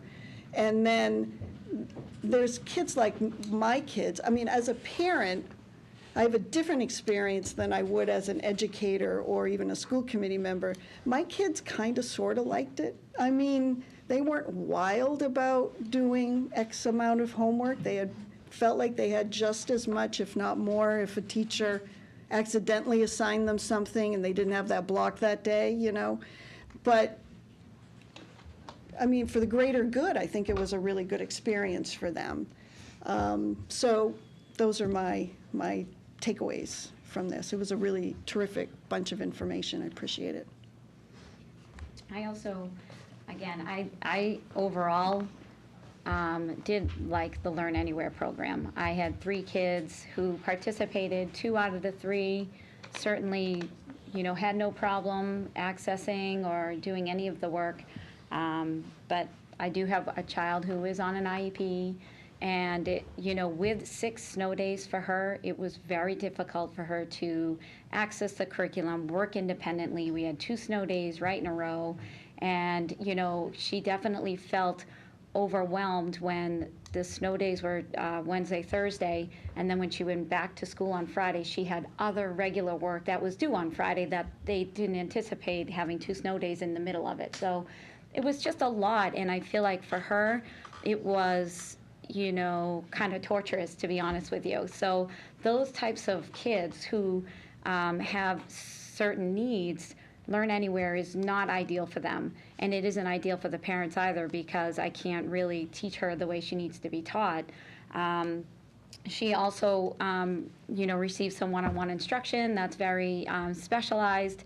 And those services, you know, on a snow day, she does not receive. I know she can get them in compensatory services, but the way her services are given, you know, they kind of build off what they did the day before. So if they made it up on an after school or before school or some random day in the summer, it just really would not be very effective for her. So those were 6 days of instruction that she definitely lost that, you know, hurt. But like on the other end, I feel like kids who like are participating in AP classes, you know, those 6 snow days that they lost, you know, that like the teacher didn't have the ability to provide them the curriculum that they needed in order to take those AP tests at the end of the school year.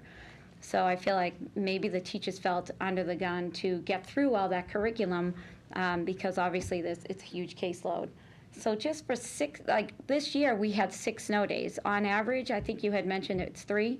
Yeah, And I really do kind of like the Learn Anywhere, but I wish that we could cap it at 3 days. I feel like if we capped it at 3 days, then, you know, the teachers would know how to create their lesson plans and plan accordingly. Parents would know that, you know, we're going to have 3 snow days that we don't need to make up, and if we have 2 more snow days, then we'll make up those 2 or 3. I just feel like 6 is too much. What if we have 8 next year or 10, or maybe we only have 1? I mean, to cap it at 3, I feel like is fair for all. I just feel like keeping it open-ended is not setting our children up to succeed. Colleen? Yeah, I just wanted to, this seems like a while ago, but I was going to echo something that Greg said and then something that Anne said about learning habits. And I was thinking when you were saying this about learning habits of students, I actually think it's harder for the parents to absorb the modern day learning habits. So this type of program I think is much more foreign to us than it is to our students. So I think, and the responses that we see and the feedback that we see, I think like everything, when we roll out new curriculum, whether it be math or social studies or foreign language, it's usually the parents who have a harder time adapting to this than our students, because like Anne said, during the school day, they are learning online. So they are continuing that at home, and I know that there are challenges that come with that. The other thing that I wanted to mention that I noticed, and I'm sure everyone noticed was much more varied responses at our high school. And I think that just speaks to just the diversity of teachers and students and subjects at the high school. So you saw a lot more color in the charts, which was interesting. And but maybe in their PLCs to try to create some more consistencies within the high school subjects, but also keeping those classrooms sort of authentic to the personality of the faculty and the educators. But I just wrote one more thing down here that I can't read. At high school, too, I know that talking to some of the students, and I also spoke to some of the educators, that some of the work was continuous, just work or whatever it be, homework. Are they doing as many enrichment activities that they may find more interesting? And maybe that chart that we saw about interesting in the high school, that was a little bit more diverse than our other charts, because they are able to really take that sort of outside of the box learning. I think the high school can actually run with that, because of their age. So maybe to implement that. But overall, I do feel like this is something that is so innovative and that we are so committed to, and we need to keep plowing forward with it and just take all of the data and the feedback and hopefully respond to each part of it. I think the advisory committee is an absolutely necessary, vital part of that. So thank you. Any other comments? I mean, I know we have some guests, but I'd like to, real quick, I do have two quick questions. Overall, I am, like I said before, I'm a big fan of all three of these projects. I did have two questions. One being the online courses, like the creative writing elective, for example. You had mentioned like Sandwich or Melrose. I'm just kind of curious. I thought we had mentioned maybe a different, like low-income town to kind of get a different perspective. Is that still in the works, or? Yeah, one of the little struggles that we're having is because we're doing some innovative work here, to find a partner that's like ready to go. So we originally had reached out to Holyoke, and we were going to start with them just to kind of have a, Eastern Mass, Western Mass, kind of a little more urban setting and kind of our more suburban setting, like some interesting pairings. At the end of the day, they just weren't ready to do it. Yeah. And so, yes, we were striving for that, and we'd still like to strive for that. But I think part of it is, to get other people on board, like we're really ready to go. We're kind of out in front, if you will. Mm-hmm. And so we just need to try to get some partners that are kind of ready with us. Okay. So very good. We'll get there. Very good. And then the second question I had was, as far as the summer learning, so like everyone is different, they have their preferences and their interests, but when I heard, I'm just being honest, as I've heard some kids say, 4 books, that kind of scares me away a little bit. So if I was a kid, if I wanted to do, Museum of Science and a reflection, and then read like a mystery book or something, is that acceptable if I do kind of dip my feet in a little bit of both, or do I have to necessarily do the 4, or how does that work? So we're really trying to promote a love of reading, right? And so our goal is 4, and so that's our goal. And by including choice where kids can choose their own titles. So if you are a student, this isn't kind of the old school, these are your books, these are the 4, here's a stack, you go home and read them. I mean, you can go to the library yourself. You can get the titles that might suit your interest. You can get a length of a book that might suit your desires, right? And so there's creative students find a way to meet that criteria more often than not, right? And so, we say good, right? We don't want to kind of squash that. We want to encourage that. So that coupled with our goal that we really want to encourage students to read. And so yeah. Very good, thank you.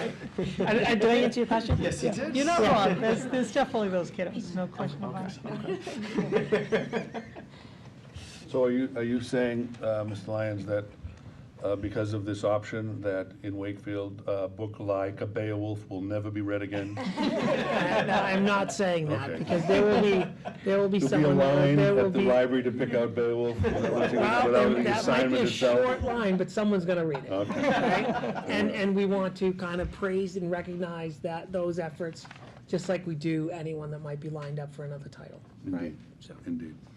Let me just change gears for 1 second.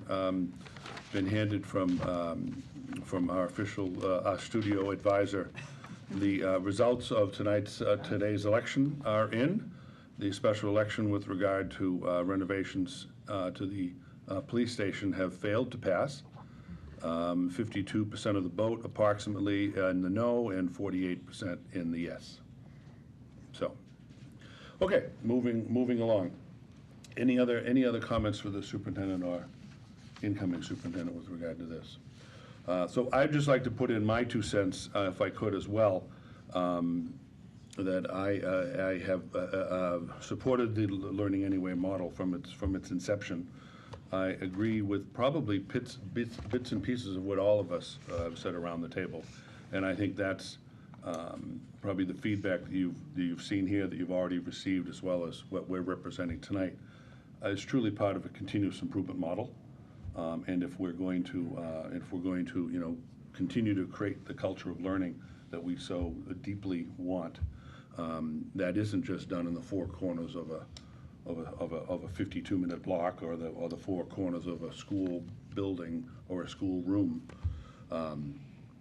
I also asked the question, what is of a greater value in advancing this sort of thoughtful learning? And if so, when and how is that best done? And I think the three parts of this Learn Anywhere model, online, summer, and snow days, each fit very nicely into that. I do support, and Kim, you and I have spoken about this already, but I do support certainly the types of work needed to improve the types of holes that there were in year one. I think, and it's certainly not to say that there are greater, any one question on these surveys are greater than the others, but if I were to do so as a parent, I would say the most compelling the most compelling question that appears to me on grades 5 and 8 and the high school one is from the parent survey with regard to I knew how to reach teachers online during the Learn Anywhere Snow Day. And that's something that, in my own experience, in my own two children's experience with that, is particularly telling. As Colleen said, there's lots of colors around those two questions. Oh, she didn't say that, but she has lots of two colors around some of the high school questions. So that one is particularly compelling to me in my own experience about being able to have children reach out during these days to find an answer or to find help with prodding of a problem along. It is really, I'd agree with Greg, is really proud to see that the vast majority, 78% at the Galvin and 71% at the high school, either strongly agreed or agreed that their child knew how to do that. But that necessarily isn't good enough. Those are Cs if we were to go back to the old school grade, and we don't want Cs. I know that, but I'm just saying that 78% is it's a great election result, but it's not a great result for us in this regard. So I think that's something that we want to be able to work toward, because there are children and there are parents of children that are going to need this additional support. But with that in mind, I think the task force is a terrific advisor piece to sort of prod this along and to see to compile the data and to make a series of recommendations to be ready for the fall and winter. But I certainly congratulate the administration for the innovation and applaud the district staff for really embracing yet something else that is clever and creative and innovative and truly looking outside the four corners of a school day. This isn't exclusively where learning is done. In fact, it's probably an equal portion of learning that's done outside of the 52-minute period or the 6-hour school day. So anyways, with that in mind, I would like to call for a motion with regard to the superintendent's recommendation. Yeah, I move the school committee support the superintendent's recommendation to continue the Learn Anywhere program, including the summer learning and the snow day model that exempts Wakefield Public Schools from making up snow days for the school years 2018 to 19 and 2019 through 20. Periodic updates and reports to the school committee will be expected to evaluate the ongoing program success. Is there a second? Any further discussion? Amy? Can I amend the motion to, for Learn Anywhere, to cap it at 3 days with the advisory committee in place? Well, the advisory committee is part of the superintendent's recommendation, so that's Yes. included here. Yes, so I like Learn Anywhere. I'd like to cap it at the 3 days and still include the advisory committee in that process. Just cap it at 3 days. Okay, so you would like, do you have some wording you'd like around that? Any way to insert that, or? So you would like to make so you'd like to make a motion to amend the motion that's on the floor Yes. to cap snow days at 3. Yes. Everyone understand what Amy's motion is? Amy, just to be clear, you want to cap the snow days at 3, not Learn Anywhere days at 3. Is that right? So So Learn Anywhere, there would be 3 Learn Anywhere days. days, right? Yes, Okay. and then any snow days after those 3 would be made up, Okay, Is there a as second? opposed to just keeping it open-ended. right.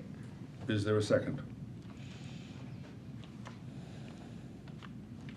Seeing none, the motion does not move forward. So we have a motion made and seconded on the table. Any further discussion? Seeing none, all in favor? All opposed? Motion passes 6 to 1.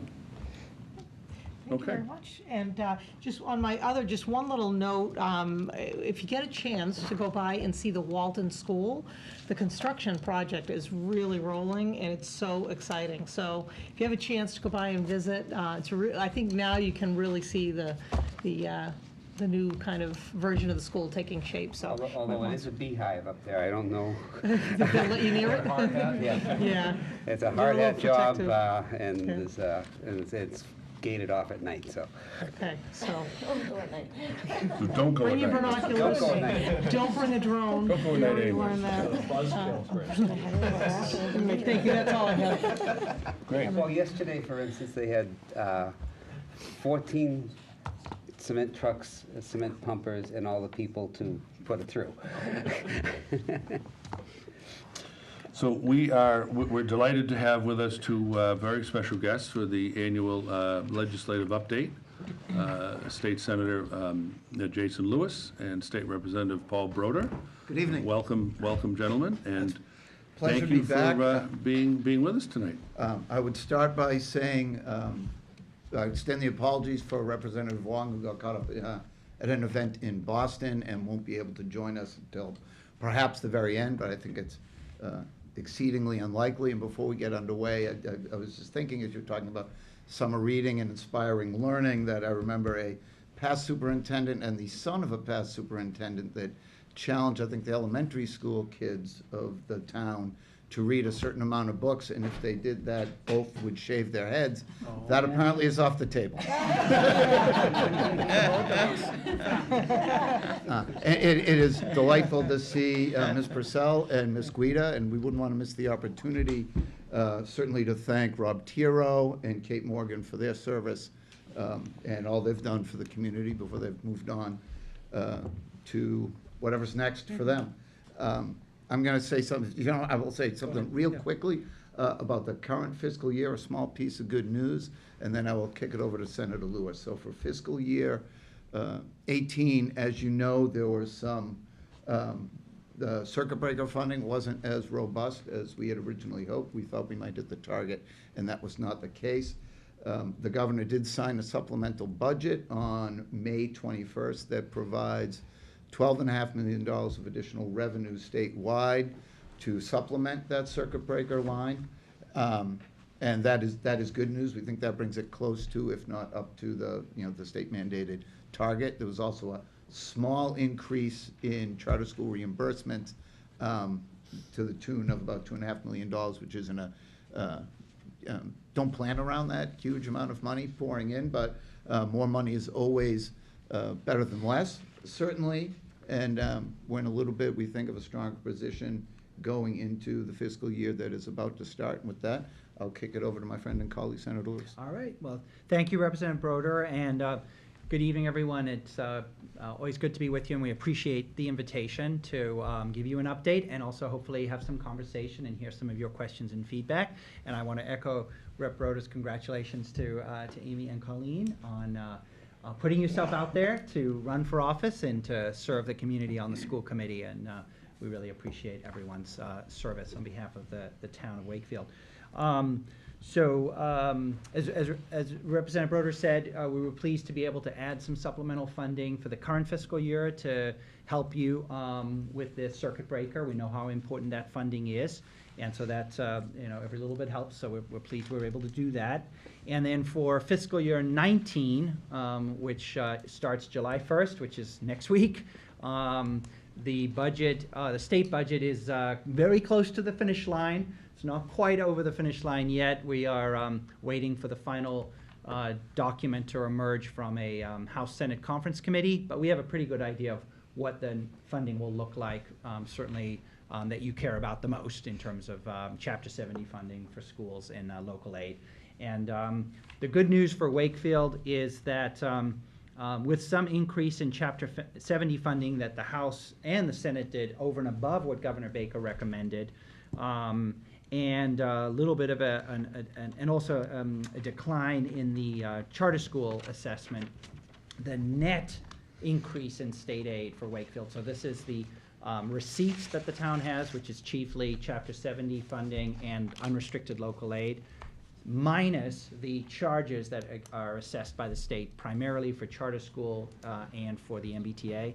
The net number for the town is likely to end up close to 8.9 million, and that is actually almost a 5% increase over the current fiscal year.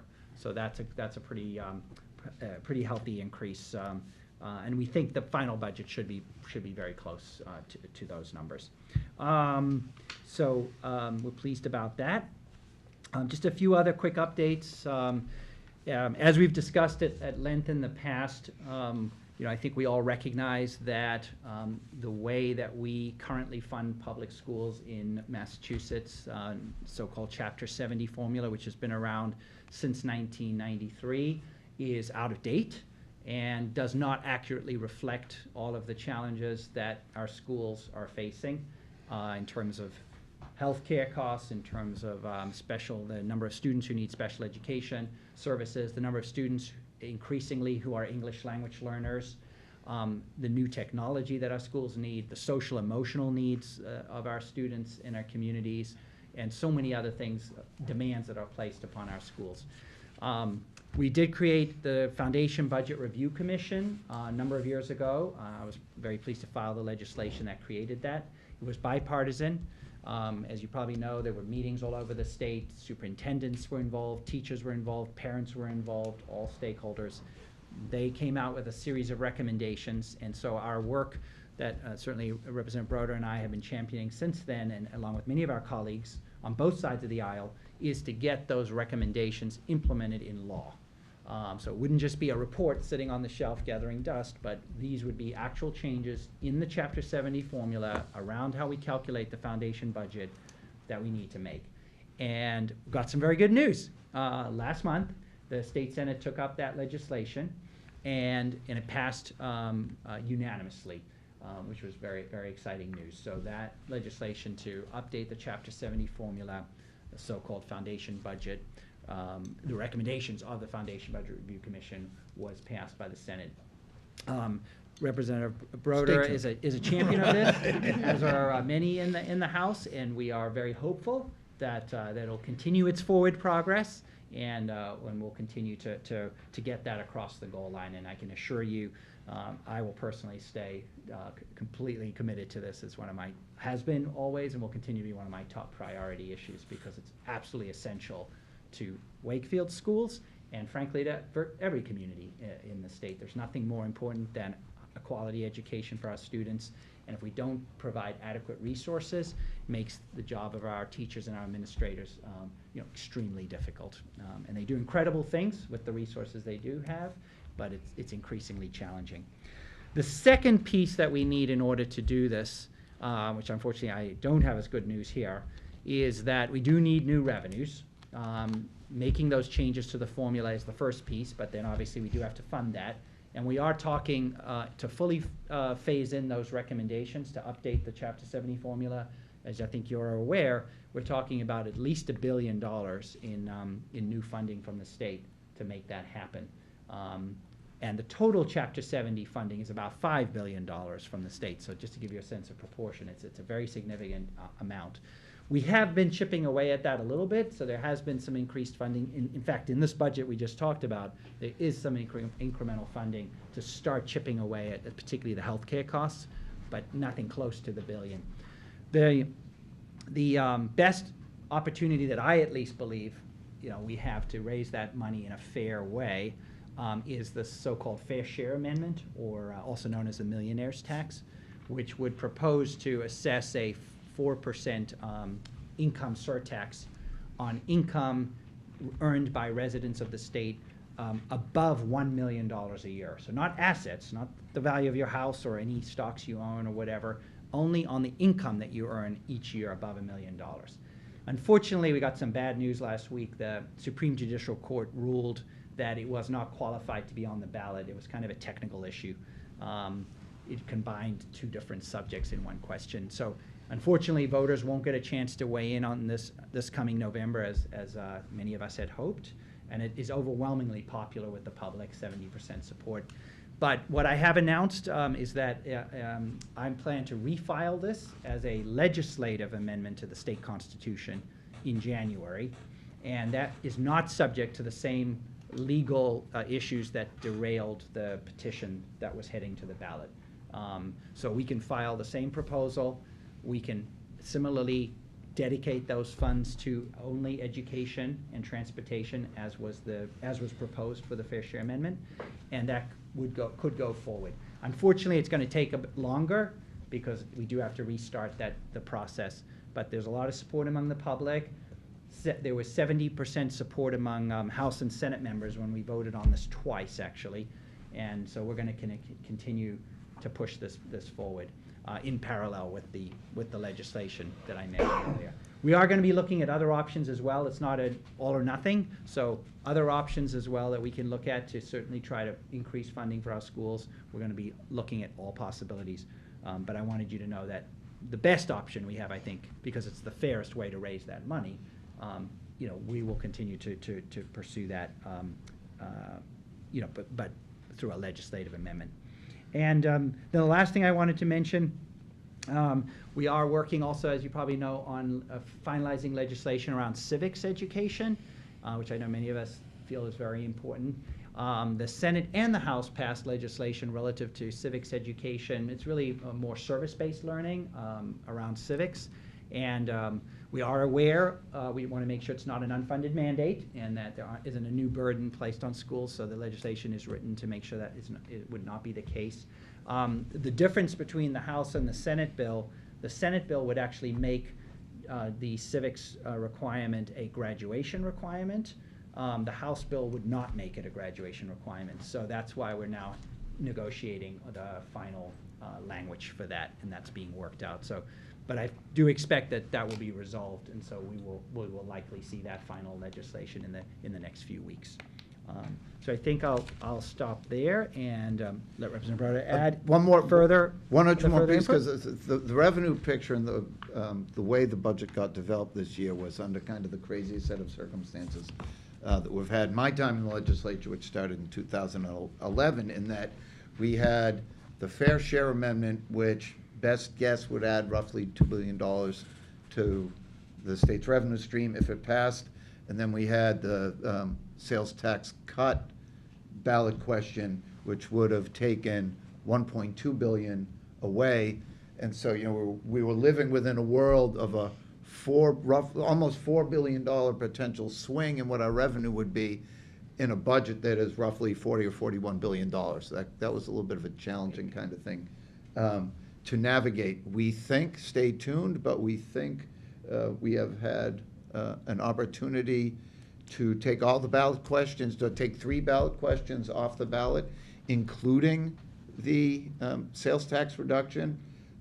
That was of great concern to a lot of members of the Senate and the House because of the revenue stream and how much we need to do the things we want to do. The concern about education and transportation did not go away because fair share went away. And so we'll probably be kind of status quo, assuming that the governor signs off on the negotiation in the next couple of days. We should have a much more stable picture about revenue, and that will help, I think, the conference committee that's working on the budget bring that document across the finish line pretty quickly. The only other thing we didn't talk about is circuit breaker for FY19. You might know the numbers already, but just in case, I want to make sure you do have them in this kind of chicken scratch that we have here. Where is circuit breaker? So the governor came in at little more than $291 million, which I think might be level funding. The House came in at a little over $300 million, and the Senate at almost $320 million. So the good news is, I can't imagine how it would go lower than the House number. Likely land somewhere in the middle, or probably a little bit on the high side of the middle, depending on the decision of the conference committee. And I think the charter school reimbursement number was also a little bit higher, which Wakefield does have some students, obviously, that go to mostly Mystic Valley, and there's some reimbursement. So the higher we fund that number, the reimbursement number, the better off also that is for the communities that have students that do attend charter schools. Questions? Greg? Sure, I'll start. Thank you. Thank you, gentlemen, both for coming back to Wakefield and for your leadership and your commitment to public education. You're the co-chairs of the Committee on Labor and Workforce Development, so you're thinking a lot about education in those terms as well, which we really, really appreciate. And I wanted to acknowledge, correct me if I'm wrong, but our Chapter 70 numbers have improved for at least 3 to 4 years pretty steadily. Am I correct? Yeah, there were a few years that we had some makeup money that came our way to get us above the 16.5% threshold. Right. We were below 16.5, which was a state minimum. Right. So there was some makeup. When other districts were getting $25 a student, we were getting 50 or yeah. so. But we've made up a lot of ground, and I know you guys have been a big part of that. So I wanted to thank you for that. Thank you again, especially on the Senate side, for passing the foundation budget reform, and I know Representative Broder, on the House side, that you've been very supportive of that. A couple of other things on the civics education. I think that's so important, and I'm so glad that both chambers have passed, pretty close versions of that. Senator Lewis, I know you got to see a great example of the History Day as sort of project-based learning in history and civics at Winchester High School, and so one great example. And we've been very focused on civics here in Wakefield over the last couple of years. We have a great model, service learning, projects like that. I was interested in hearing, and I thought maybe you would be interested in hearing from both Doug and Kim about what they think about this debate, about whether a high school civics graduation requirement is better or worse for civics education. And the nature of the requirement would be terrific to hear about, too. We're talking about an exam, a capstone project, talking about some stuff you guys touched on Because this is one of the central debates a lot of different between ways the to House learn, and the Senate now. and a lot of different ways to attack the problem. Yeah. Yeah, it's interesting. You know, I think one of the. I think one of the things that it raises for me or for us, I would imagine in conversation would be, you know, how this would affect all students, right? And would different subgroups or populations of students be negatively impacted? And so, and if that's the case, then, I mean, you know, and if we're thinking about, you know, more testing, and, you know, graduation rates going down as a result, in certain populations of students, I mean, that would be, I think, deeply concerning. You know, I think the notion of a capstone project, or something where students had to demonstrate or work collaboratively, in a project-based situation, I think, would be, you know, really kind of a nice, kind of the better of the two, if given a choice, I think. And just to clarify, the legislation is pretty clear that that's the intent. That's the intent. Not okay. that this would be another MCAS. Right, because there are some that are calling for the Not history sure. of MCAS to It's come back. definitely Yeah, yeah. intend to be project-based learning, Yeah. service learning. Right. We're very flexible so that Right. each district can figure out, and even individual social studies teachers can kind of figure We're out. certainly cognizant as what well. works best. Oh, sorry. Yeah. We're certainly cognizant as well that a lot of folks come before us with a lot of ideas about things to add into the school day. Right. And no Yeah. one talks about expanding the school day with as much Right. vigor as they do adding this, and this. It might not seem it, but at least I think I can speak for Senator Luther. We're cognizant of that as we look to, you know, from a state perspective to improve education. And I can say my pause really has to do with, there are some things that I'm incredibly passionate about, and this would be something I'm really passionate about. But something becoming a graduation requirement is almost a different conversation. It's another whole set of variables. So Yeah. I'd really want to be thoughtful about how I weighed in on whether it should be a graduation requirement.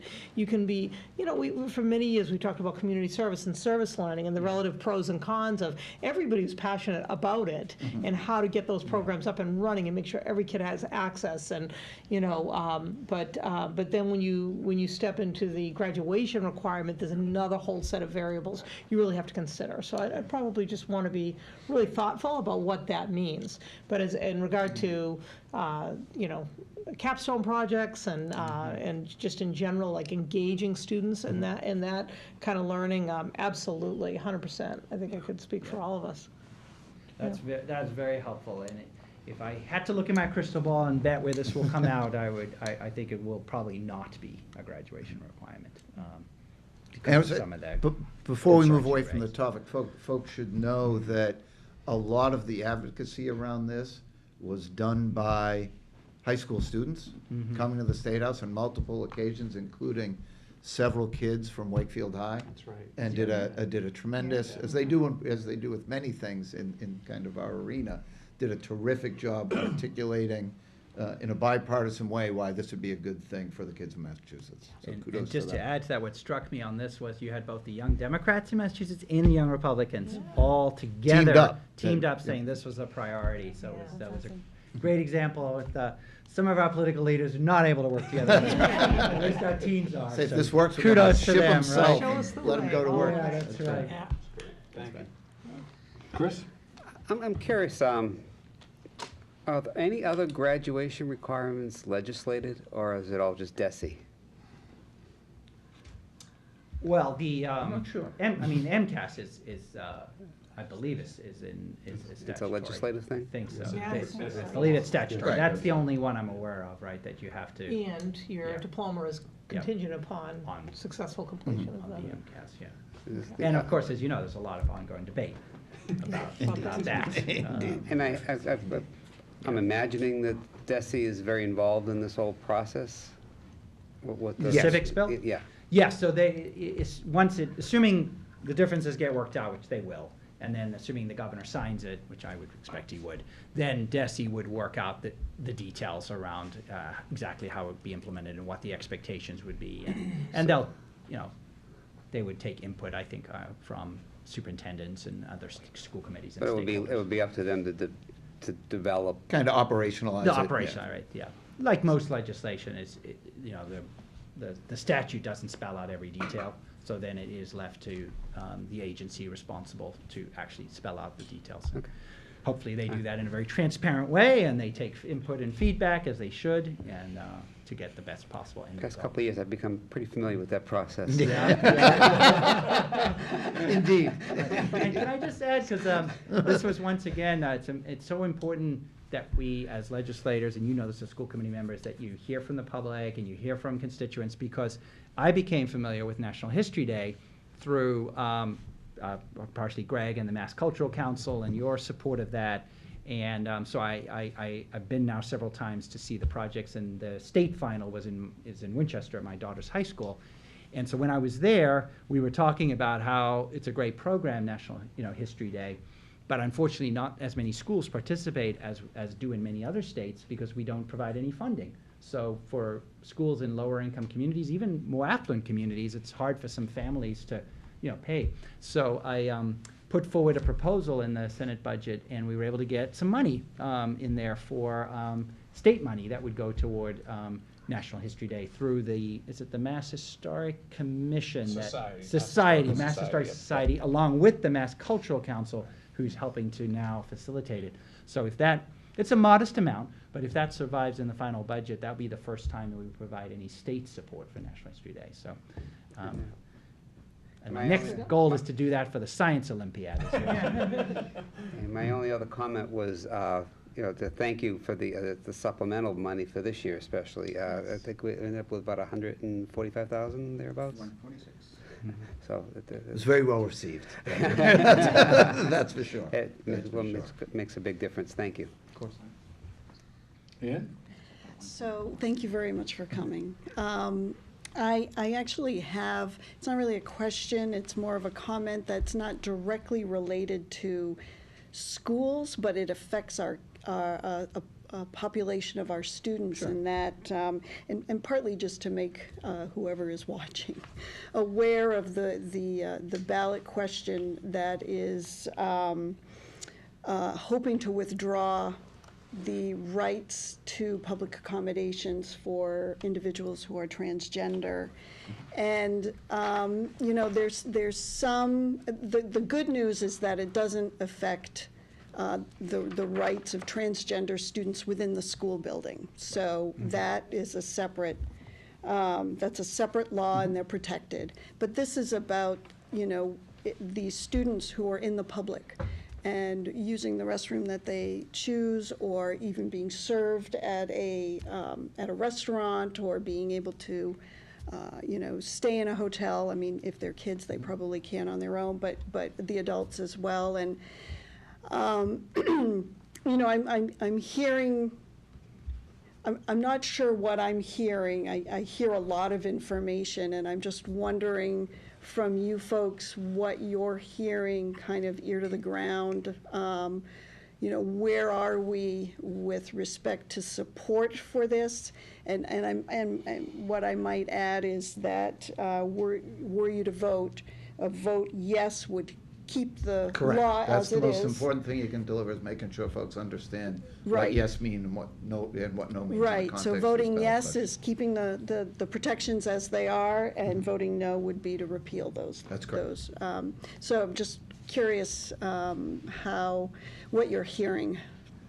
Quite a bit. Yeah. I guess I would say there's a group called Freedom for All Mass that was here in Wakefield at the Public Safety Building to kind of have that initial, I guess you call it advocacy session to explain law. Both myself and Senator Lewis were there with a great cross-section of the community. I think this is a hard and personal issue for some people.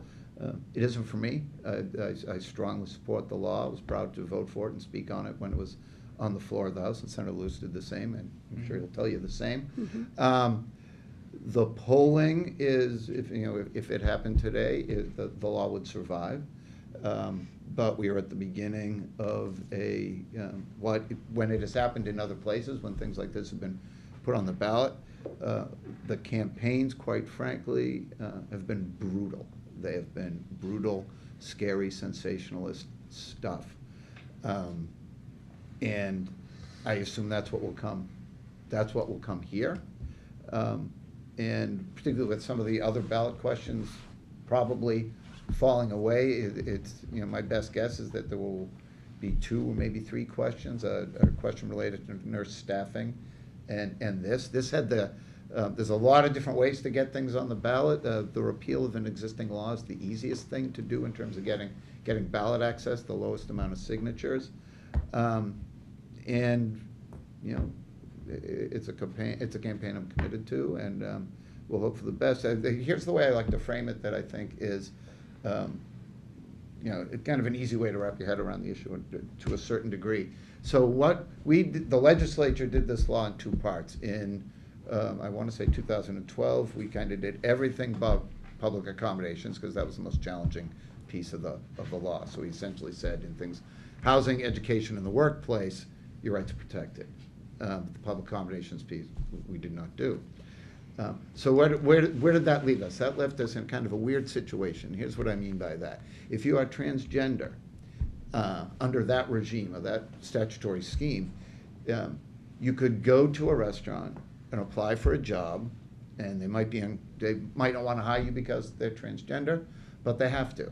And so you do your job, you do a great job, you finish your shift, you go around, sit at the counter and order a meal, and they can legally say, get out of here, we don't like your kind.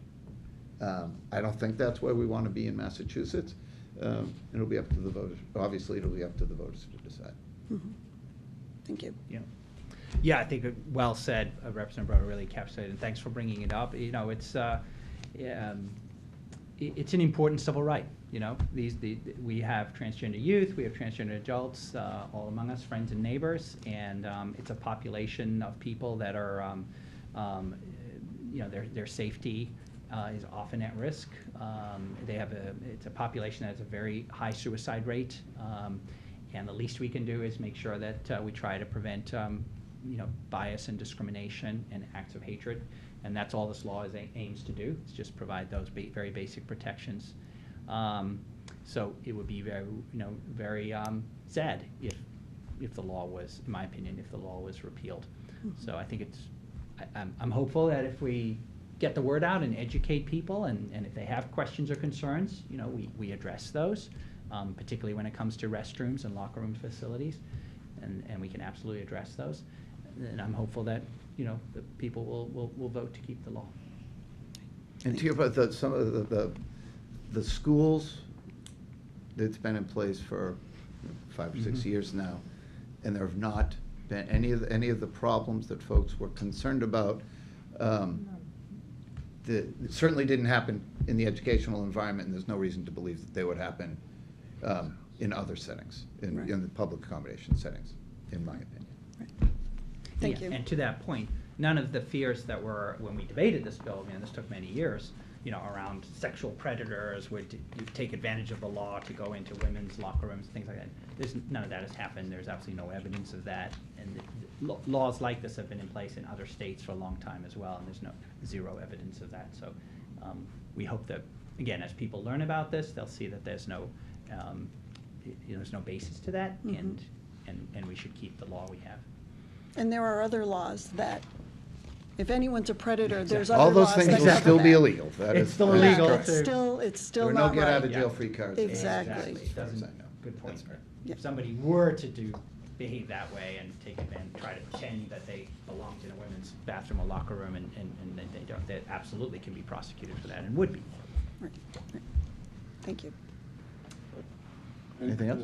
Audrey? The education reform bill proposed, it's Chapter 70 funding for each district. My understanding is it more money for each district? That's kind of the goal, but my question would be, does it address the equality from town to town as far as, you know, Wakefield obviously gets less of a percentage than inner city schools. Yep. But even surrounding towns from Wakefield, we usually get the short end of that. So I'm curious to see if there's any kind of measures as far as equality to those surrounding towns. So the short answer is that this legislation addresses more adequacy rather than equity. So it's focused on the foundation budget, which is basically calculated for every school district in terms of what the needs of that school district are, based on its, you know, how many students does it have, what percentage of students are English language learners, what's the poverty rate, and so on, and that determines. So that would basically be, if you update that, it'll be a rising tide that does lift all or most boats. In terms of the equity across communities, the main thing that we have been doing, which was brought up earlier, was the idea that every community should at least be at 17.5%. So in other words, they should get 17.5% of their net school spending in state aid. And that has been phased in now since 2008, and we've basically finally gotten there. So I think Wakefield is now at, I think it's about there now, right? I have a follow-up almost question to there. that. Sure. Yeah. So So just let me communities quickly that are- finish. So okay. just let me quickly. So that's designed to make sure that, because if you didn't have that in place, Wakefield and a lot of other communities, would actually get significantly less aid. So that is designed to at least bring up, so there's a floor. That doesn't solve the issue, to your point, of communities that may be very similarly situated. Why does one still get more than another? And unfortunately, that is a very complicated and deep-seated issue that we do have to find ways to address. We've made that as incremental well. progress, But that, I think, right now is not addressed directly by the foundation budget issues. Can I ask a follow-up question? Of course. So if that neighboring community is at 24% and we're at 17, if they get 24% of a bigger number, that gap is actually going to grow between our two communities. So we're continuing to get the short end in Wakefield. That the neighboring community, while they're at 24, is going to get a much higher per pupil than Wakefield is going to get. So in some comparisons, the gap is getting crunched a little bit, though there's an interesting, what probably encapsulates the political dynamic in an interesting way is, so when the governor releases his Chapter 70 and then the formula's applied, a lot of places get zero. Most of those places get zero because they're above the 17.5, and then the legislature usually picks a number. It's been the last couple of years been $30 per pupil as the minimum state aid. In some respects, that is a political decision driven by the fact that you got to get a critical mass of votes, and also because the Chapter 70, the foundation budget formula, is inadequate. But what is that $30 per pupil? I think to your point, what $30 per pupil means is that Wellesley's getting $30 per pupil, kind of come hell or high water, right? Regardless of all those other dynamics that we try to consider in getting to educational equity, that's kind of the political piece of it. I think you'll see it narrow. Will it ever go away? Well, it's getting closer, but it's a fair concern. So this push is to help with special education, healthcare costs. So they're saying that our special education costs are really only 17%, where somebody else's is 24%, and our healthcare costs are only 17%, where somebody else's is 24%. How is I'm just trying, and I understand that you guys are in a tough position because you have to represent multiple communities, and as do all the legislators, and it's still a broken formula. Well, so the good news, to the extent, and you know this stuff better than I, but the Foundation Budget Commission really identified a ton of stuff that could improve the formula or could make the formula fair or more accurate representation of cost.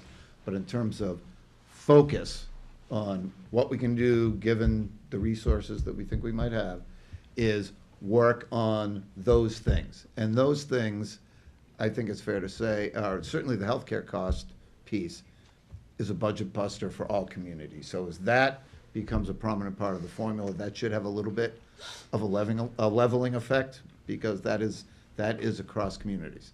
Special education, it obviously depends on the special education population, but it will, and what I don't recall is whether or not that's done on an assumed basis or actual cost basis, which I know is a problem with the formula. There's a concern about if you do real cost, you incentivize a district to identify kids as needing special education services to grow the pie, right?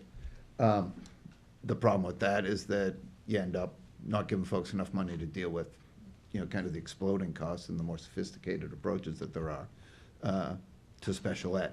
So I think because the stress is on those two things, it will have a little bit of a leveling effect, or a little bit of a better tie to the reality of what's going on in each district. But it's gonna be a work in progress, for sure. Yeah, I mean, I think it's great discussion, and the reality is there are adequacy issues and there are some equity issues, and we have been trying to chip away at both. The effort around updating the foundation budget is more around adequacy, than it is equity, and that, that's okay. That can help a lot of communities, including Wakefield, that need help.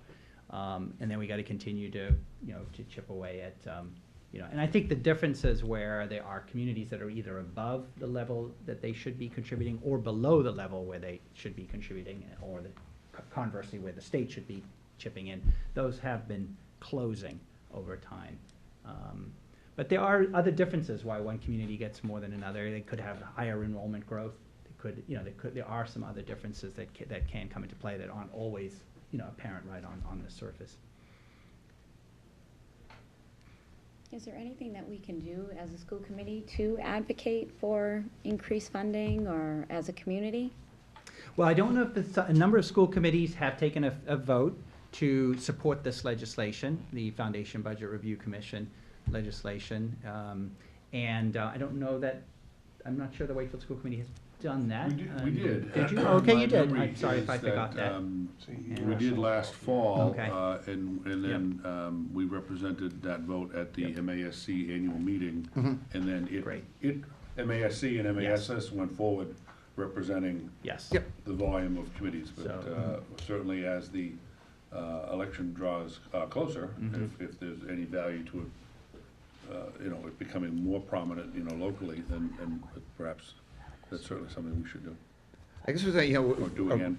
around any kind of advocacy, what I've learned in the time I've been doing this is everything, the most frustrating thing about any part of politics, I think, is it's always a long game in terms of advocacy. And, so the foundation, it took a long time to get the Foundation Budget Review Commission just off the ground, reinvigorated, if you will, because it existed for a while.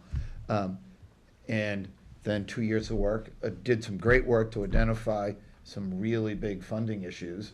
I think we thought, as a legislature, that we kind of had it on the run a little bit, because the fair share thing would have been the opportunity to meet that need, or at least in large part, hit those numbers. And that went away, so that challenge comes back around. But that doesn't mean stop pushing, because it might not always feel it every day. But all of us listen. We listen in different ways. We have different priorities and different approaches. But hearing a constant drumbeat from municipal officials that, kind of regardless of where we're at socioeconomically, the formula is flawed, and we need to make that change. Because, there's always competing priorities. You gotta keep at it. And we've been at it together for almost 8 years, and we feel like we're almost at the starting line in some respects. So, it can be frustrating, but you just gotta keep pounding away. Thank you. And thank you for joining us tonight. Oh, Of course. We have a little presentation that we wanted to make. Well, Should we do that if now? I or- could just, Okay. before, I Yep. apologize, Yep. Senator, I just wanted to just add before we leave the legislative Okay. portion of our show, just add my thanks to the work that you've both done in supporting of education. It is obviously critical to the people around this table and the people that support the work we do and those that we employ to do the work that's so important. So that has been both your leadership has been critical, and we very much appreciate that. With regard to the Chapter 70 thing, it has been going, this conversation has been, as you said, very, very long in the making. But I think coming around to addressing the formula is probably the next mountain to climb. You've been very methodically sort of adding money to the bottom line, which raises all boats but not necessarily the equity piece at all. But that has been able to see increases in communities like Wakefield and elsewhere. But that's a challenge that I don't envy your work on. So anything that we locally can do, certainly don't hesitate to add us to that work. I want to again make what I probably make annually as my 2 cents in appreciation for Circuit Breaker. Those particular dollars come directly to the school districts and can be immediately applied, or certainly upon receipt can be immediately applied to the needs of the school district. The type of infusion coming out of FY18 and what will hopefully will be a nice continuation for 19. Those are the type of things that actually can really matter in the short term. So that while the Chapter 70, as you say, Representative Broder, was the long game, Circuit Breaker is the short game. For sure. And that's critically important. So certainly, thank you for that. Thank you. Thank you. And for taking the time to be with us. We know June is an incredibly busy time. Not that every piece of your world isn't busy, but at the end of June, certainly very much so. But our pleasure. We very much are pleased you are here. And before that, I interrupted you, Senator Broder, in what I'm sure was going to be something very special. I was just going to say, thank you for your kind words, and again, I appreciate this opportunity and have the dialogue, and obviously it can continue. Outside of this meeting, we welcome your feedback anytime. And it is a partnership between, at the local level and the state level, and the partnership, nowhere is it more important than with the superintendent. And so we come with a resolution, a joint resolution that was passed by both the House and Senate. And it is obviously to recognize amazing Superintendent Kim Smith, who is going to be retiring after being teacher, principal, and assistant superintendent, and superintendent. I won't mention how many years. Chief cook number. Well, it's actually in the resolution. So it's in the resolution. We're about to. And, but that means you get to mention it if you're going to read that. That's right. Wish you well. And without further ado, we'll let Representative Broder read the resolution. Lots of whereases. We should, we tend to give these things to folks upon their retirement, or whatever the case, and the type is yay big. Which isn't really fair, because by the time you're retired, this can be a little bit of a challenging thing to read. So here it is. We're going to get you a magnifying glass. The Massachusetts General Court resolutions congratulating Dr. Kimberly J. Smith on the occasion of her retirement. Whereas Dr. Kimberly J. Smith is retiring as superintendent for the Wakefield Public School System after serving the community for over 30 years. And whereas Dr. Smith has dedicated her life to the emotional, intellectual, and artistic growth of students in the town of Wakefield. And whereas Dr. Smith has worked tirelessly to create a school environment that is flexible, diverse in culture and ideas, respectful and caring. And whereas Dr. Smith has created a culture in the Wakefield Public Schools in which which students are held to high expectations, risk-taking is valued, and the process of learning as a lifelong experience is encouraged. And whereas, through Dr. Smith's passion for music, the Wakefield High School bands have grown in number and quality. And whereas, due to Dr. Smith's service to the Wakefield Public Schools, a genuine concern is present for the importance of each person's role, whether student, staff, or parent, and children and adults learn from each other in an environment where mutual respect and the value of every individual is recognized. Therefore, be it resolved that the Massachusetts General Court hereby congratulates Dr. Kimberly Smith on the occasion of her retirement from the Wakefield Public Schools, and further extends to her its sincere best wishes for continued success in all her future endeavors. And be it further resolved that a copy of these resolutions shall be forwarded by the Clerk of the House of Representatives to Dr. Kimberly J. Smith. It is signed by the Speaker of the House, Robert DeLeo. Stephen James was the Clerk of the House. Harriet Chandler, who's the Senator of the President. Senate, you know what I mean. The Clerk of the Senate, myself, Senator Lewis, and Representative Wong. And if I could say, I think of a couple things, if you don't mind indulging me a little bit. First of all, I think it's a superintendent 30 years. We make a rough guess that maybe somewhere upwards of 300 students a year kind of pass through the system. It means that you had the best job in the world because you had a positive impact on like 10,000 kids over multiple generations. I really hope I can say something like that at the when I'm wrapping up my career, because that's an amazing thing. And that that ripples out through their kids and their kids, and it's just a great legacy. But I also want to talk about this because it was really just an amazing one. I think it was my first and second year as a rep. I went to Wakefield High graduation. You were the high school principal at the time, and you gave a talk as principals do. And I've gone to a lot of these things over from being a city councilor and being a rep, and I've never seen anything quite like it, because every kid comes when it was time to give the diplomas, every kid gets their diploma, and then there was a picture of you and each kid, and there was every single kid that came across that stage, you had a personal connection with. And that's just, that is kind of what it's all about. And, I hope you're incredibly proud of yourself and what you've accomplished, because that day was a day I wish I could see in every high school across Massachusetts. So good for you, and thank you for all you've done. Thank you for your beautiful words, and thank you for the beautiful words on the resolution. I'm really very surprised and very, but really touched and really honored. Good. Thank you so much. Pleasure. Thank Pleasure's you. ours. Well, again, gentlemen, thank you so much for joining us tonight and for all your work on our behalf. Oh, definitely, yes. Sure. Photo, we do a photo before you like. I got you, I'll send it out. Okay, I'll send it okay. out. Don't worry. Where do you want us? Let me focus that question a little bit more. Where do you want us for this picture right now? We usually come to Yeah, I think- Okay. Yeah. Okay. I'll go over here. What? Me? We're on face. Actually in the picture? Oh, what? Wait, I'm getting in the picture. I gotta get Tom in there. Throw Tom.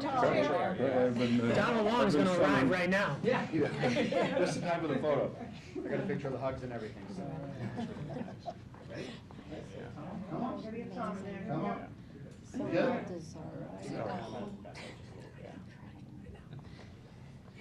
Very good. Thank you, gentlemen.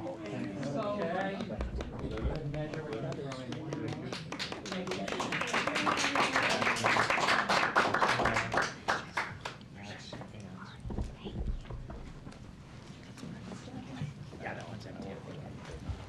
everyone. Good night, thank you. Thank you.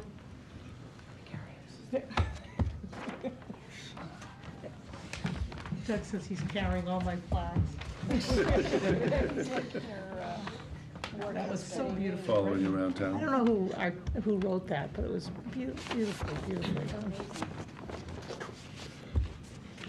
Well, moving right along. Now, the rest of it seems like boring. Of course it's not. Anyways, moving right along, budget items, agenda item 10, budget items, gifts. We have a motion. Motion that the school committee accept with gratitude the donation of $5,000 from the Wakefield Track Boosters Club to pay 2 stipends for the volunteer assistant coaches for the 2018 spring season. Second. Is there a second? Discussion? All in favor? Opposed? Passes unanimously. Subcommittee reports. Finance and facilities. Mr. Callahan. We're watching the lines pretty closely at the end of the year here. I did speak with Mike and Kim and Doug yesterday. With that extra $145,000 is coming in quite handy for us at the end of the year. We do hope to be returning some money back to the town in light of the release we already received of the stabilization fund. Yes, that's the word. And so we're just making sure that any open POs are still closed, or closed out, so we don't get a real good feel for an exact number. Right? Does the money go back into the stabilization fund, or it just goes to the town? It has to go to free cash by charter. But I think everybody will know where it came from. So. If not, we could perhaps, I'll remind them. And the opportunity to replenish stabilization could come up at the fall town meeting. Okay. Anything else, Chris? No, we're waiting to just make sure everything's closed out. Mike's got some, what was you had, like, still had 100 POs open, something, was that what you said yesterday? They're working on it. They're working on Yeah. it. But we also want to make sure there's no outstanding invoices that aren't on purchase orders also. So there's always that 2-week period after June 30th that we keep the books open a little longer, just to make sure, carry forwards and whatnot. Good, okay. Labor and personnel, a matter to, under this, to inform the committee that will need to be happening on all of our behalfs. It is time for a review and contract renewal for our school committee clerk. So Judy and I have discussed getting together, or putting some thoughts together that we would then both represent to the full committee in the coming, in the next couple of meetings. So that is the only personnel matter that is on the table at this time. Policy, Ms. Fortier. There is a motion. There is. There is a motion. However, the last meeting where we had voted on the minutes and everyone approved them, I just wanted folks, or just to acknowledge the fact that Mr. Liakos had asked the policy committee, subcommittee, to talk about the use of non-gender specific language, specifically with respect to chairman, chairwoman, and any other words that fall under that. And in our minutes, we did recommend that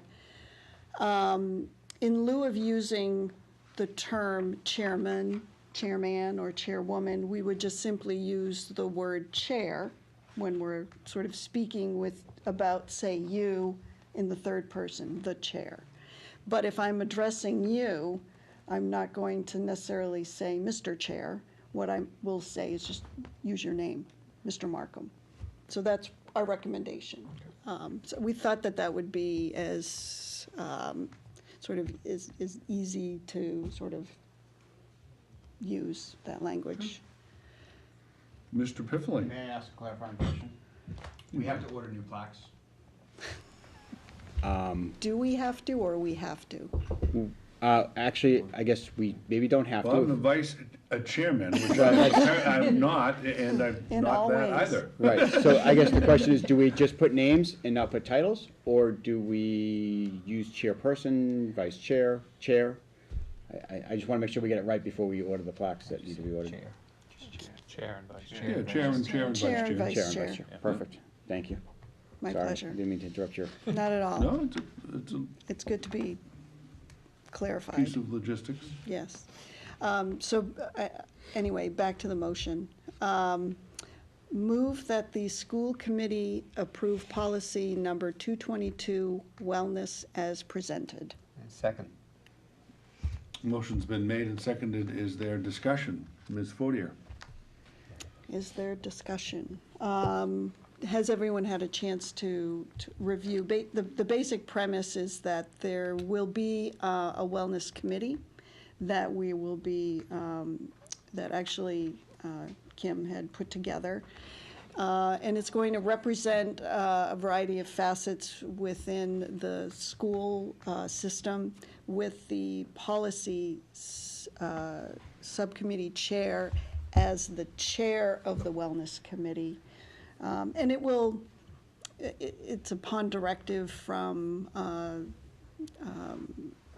federal mandate as well as the state mandate. And so we have to meet at least 4 times and then present an annual review to the committee each year.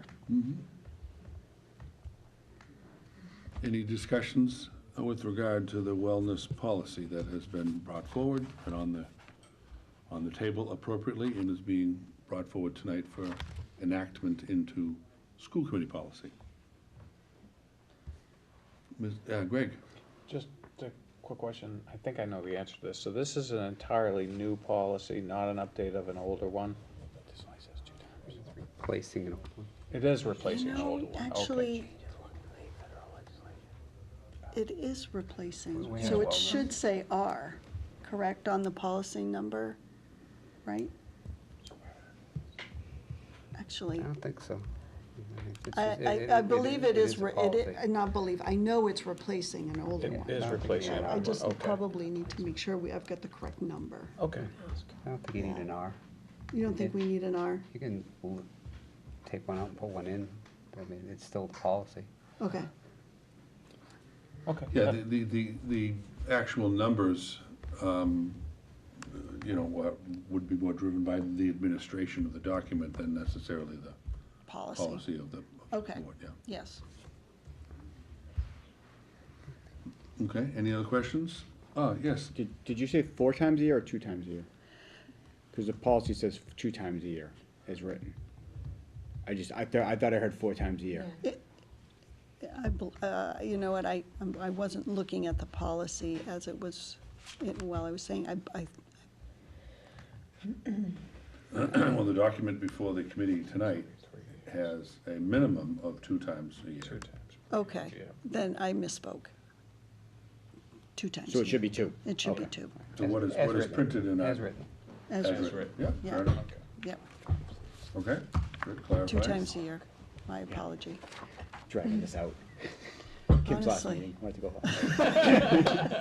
home. Keeping you working as long as possible. Would you like to discuss maybe 3 times a year, somewhere compromise, Michael? Or should we compromise on this? And what times of year, perhaps? December, February, April, would you like? Nothing, all right. Okay, motion's been made and seconded. All in favor? Opposed? Passes unanimously. Hallelujah. Very good. Future agenda dates and items. The obvious, the next meeting, excuse me. The next meeting is Tuesday, July 24, which we've known for a bit now. One thing that will be on that agenda for discussion, to have us be thinking about, the town council has recently appointed one of its members to be a liaison to the Human Rights Commission. We have been asked if we would also like to so appoint a member to be our liaison to the commission. So this is not a item that is on tonight's agenda, but it would be my intention to put it on the July agenda so we can discuss it and see if that's appropriate, and if so, perhaps we could seek an appointment or volunteer to be so designated. But so that's just a upcoming topic as well. Okay, anything else under future dates and items, agenda items? Seeing none, it's going around the table time. Item number 13, school committee comments. Now, I was asked to be more creative and not go always to the same people. So, and I'm not sure that I have that in me, but I guess I'll do the very best I can. So, maybe for the sake of starting something different, let's go alphabetical. By first or last name? By last name. Oh my God. So that's going to be Mr. Callahan. Oh, see, no one steals my thunder anyway. It's been an honor, Ken, to work with you, watch you grow, and devote every waking thought to making sure that everything in Wakefield worked out as well as it possibly could.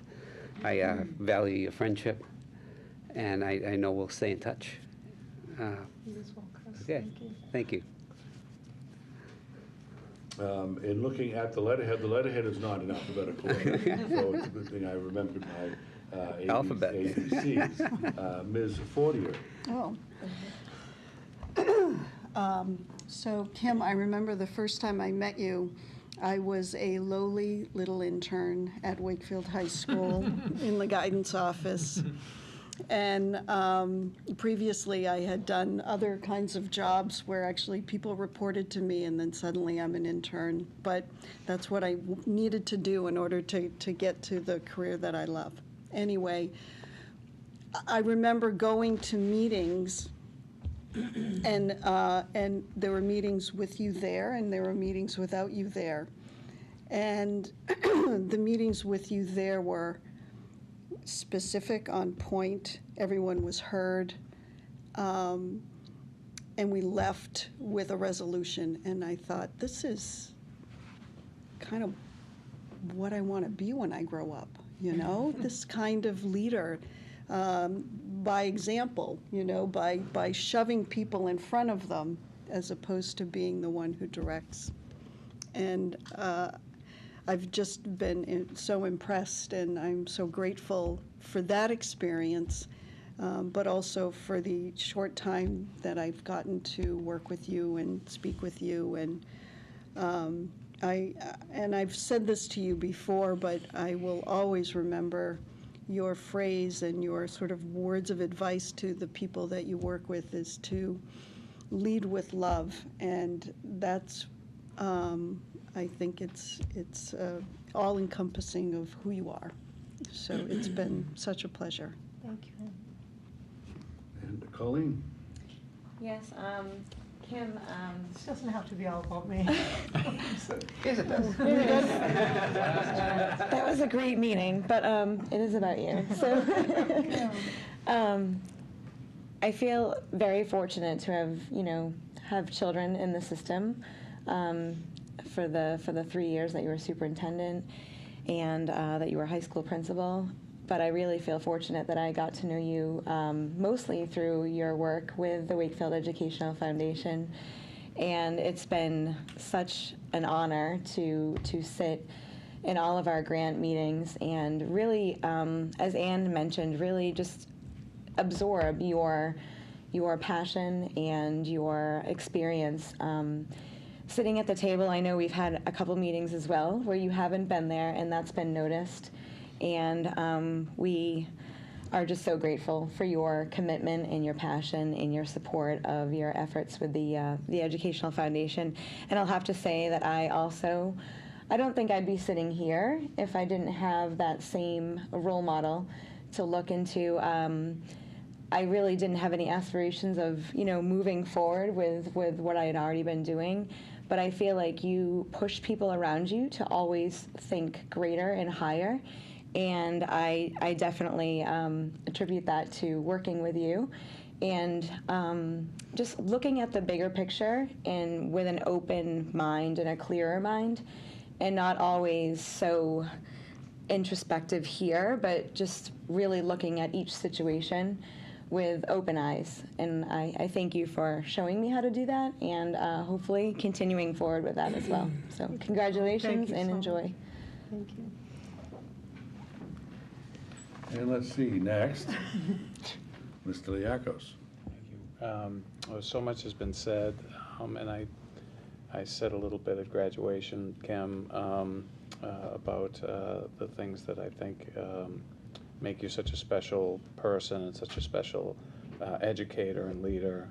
So I won't add them. I would just, I won't repeat them. I would just say, boy, our community as a whole is such a better place because of your presence here. And so much of the spirit of Wakefield, the things that our new principals talked about when they came here, that strong sense of community, that civic pride, all of those things have been fostered and nurtured under your leadership. And so on behalf of all the people that I know and that I serve, just thank you. Thank you. Mr. Massey. So obviously, congratulations on your well-deserved retirement. So a couple things I'd like to say. I will say that, among other things, a couple things in particular stood out to me. And you were my assistant principal about 10 years ago. And You these, didn't have to visit my office very often. not too often. And these thoughts only solidified when I got to know you in the school committee and got to work with you here. You've just been consistently so reasonable and fair and always just a straight shooter. And not that this should ever happen, but you never let any kind of power get to your head. And, you know, you never played any favorites. And I thought that was very admirable. So I just noticed, you know, how much time and hard work you put into your job every single day. And I know it should come easy, but it's not always the case. You just had a lot of common sense as far as dealing with the different parties in the schools and the community. And again, I saw it since you were my assistant principal, but I thought you always genuinely cared, which is, and even with all the compliments, you just stayed very humble, and which is very nice. So on a side note, we have a few common interests like sports and music, but I always felt confident that I knew a ton about baseball and the Red Sox, but it seems like you're giving me quite the challenge with that. I remember talking Sox and playing trivia with you, and I'm just thinking, how does she know that? You know what, though? Neither of us spelled Bogarts right. I remember that. I know, I was disappointed in myself. I was disappointed in myself as well. But in all seriousness, you really did leave quite a legacy, and including bringing our schools to level 1 status. So something you should be very proud of, and you're just a role model to everyone around you. So pleasure serving with you, and enjoy your retirement. Thank you, Archie. I'm super proud of you as a former student. Thank you. And being with pride of all my former students. So. Ms. Purcell. So, Kim, I just want to congratulate you. And, you know, I have to say the first time I actually had a real meeting with you was in August, not a year ago. And I have to say I was a little hesitant about meeting with the superintendent, wondering how is my meeting going to go, and I had reservations. And probably within 3 seconds of my meeting, I was like, this woman is amazing. She's incredible. She really cares. And I just, the way that you show that to parents, concerned parents, students, teachers, and to the community is just such a special gift that you have. And there's no denying how much you care about everybody in this community. So someone who was born and raised here, my family goes back many generations. I mean, I can honestly say you have definitely made this community that I care for a lot, a much better place to live because of all the years of service that you have done to make it a better place. And, you know, it just wouldn't be the town it is if it wasn't for your 30 years of service. So thank you so much, and congratulations. And I know you'll have a great time celebrating your retirement. Thank you. So I will conclude and just say that we talked tonight, as we often have, especially in the last 3 years, about a culture of learning. And you have fostered over your years, not just as superintendent, but as principal, a tremendous culture, tremendous school culture, reinventing what that means and how important it is to starting first and foremost with the students in their everyday learning, but as well as the staff and your capacity in as a top-notch educator, but your capacity as a human being to love every person that you touched, regardless of their role in the district or their role in the building.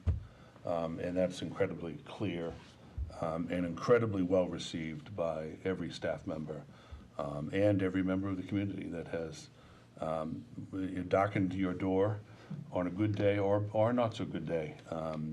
People have left a meeting with you, maybe not always with the answer they wanted, but with the answer perhaps they needed, and certainly the answer that was out of fairness, out of compassion, and out of education and out of love for the best opportunities for young people. Not a day will go by in Wakefield without us ever worrying again about thinking on the focus of students, focus on teaching and learning, focus on culture, and the the real need of, real appreciation of meeting people where they are. Wakefield is a far better place because of you, Kim Smith. Thank you. And we have a gift. Oh. The school committee has a gift. It is an interesting gift, not one that you may have expected. And I think we are hopeful, one that you will truly enjoy and have a strong memory for many years to come. It is not a picture of one of the buildings. It's not a picture of any impressive structure around town. But one of the. Picture of us. It's a picture of us, yes, it's a picture of us. Ta-da! But one of the things that came out of your wonderful retirement party, and we sort of, I tripped into it, so I must concede that this was, while it was in percolation stage for some time, we sort of stumbled into it at an aha moment. When the community and the world at large came to marry your two passions, or at least two of many passions, for, as Ajay mentioned earlier, the Red Sox and, of course, Fenway Park, and the wonderful presentation that you had there. And then your reflection on the Billy Joel song, and from the River of Dreams album. So I'm putting a few things together what here. we I'm have got really you are 2 tickets to the Billy Joel show at Fenway Park Awesome. this summer. Wow, thank you very much. So there What a you great have gift. it. That For a is an lifetime of awesome- memories of Billy that is Joel a- at Fenway Park. That is an awesome gift. Thank you all so much. Thank you. So, anyway. Well, thank you. It has been my distinct honor and pleasure for the last 32 years to serve this community and to love its children. It's been a blast. I am so confident, being able to hand the reins to Doug Lyons, who's the most honorable person that I know. He's going to do a fantastic job, and it makes me feel great to be able to do that. And Mike Pifferling, these are my 2 guys right here. They're both amazing, and they're going to do a great job. And thank you to all of you. Your support has been incredible, and the town's in great hands, and all my former students everywhere. And I can't wait for the 4th of July parade. Oh, yeah. To be able to celebrate with this community that I love so much. So thank all of you very, very much. Appreciate it. Thank you. And on that, we have a motion to adjourn. I move the school committee adjourn its meeting of June 26, 2018. Second? Is there a second? Second. All in favor? Aye. Opposed? Passes unanimously. Good night, all.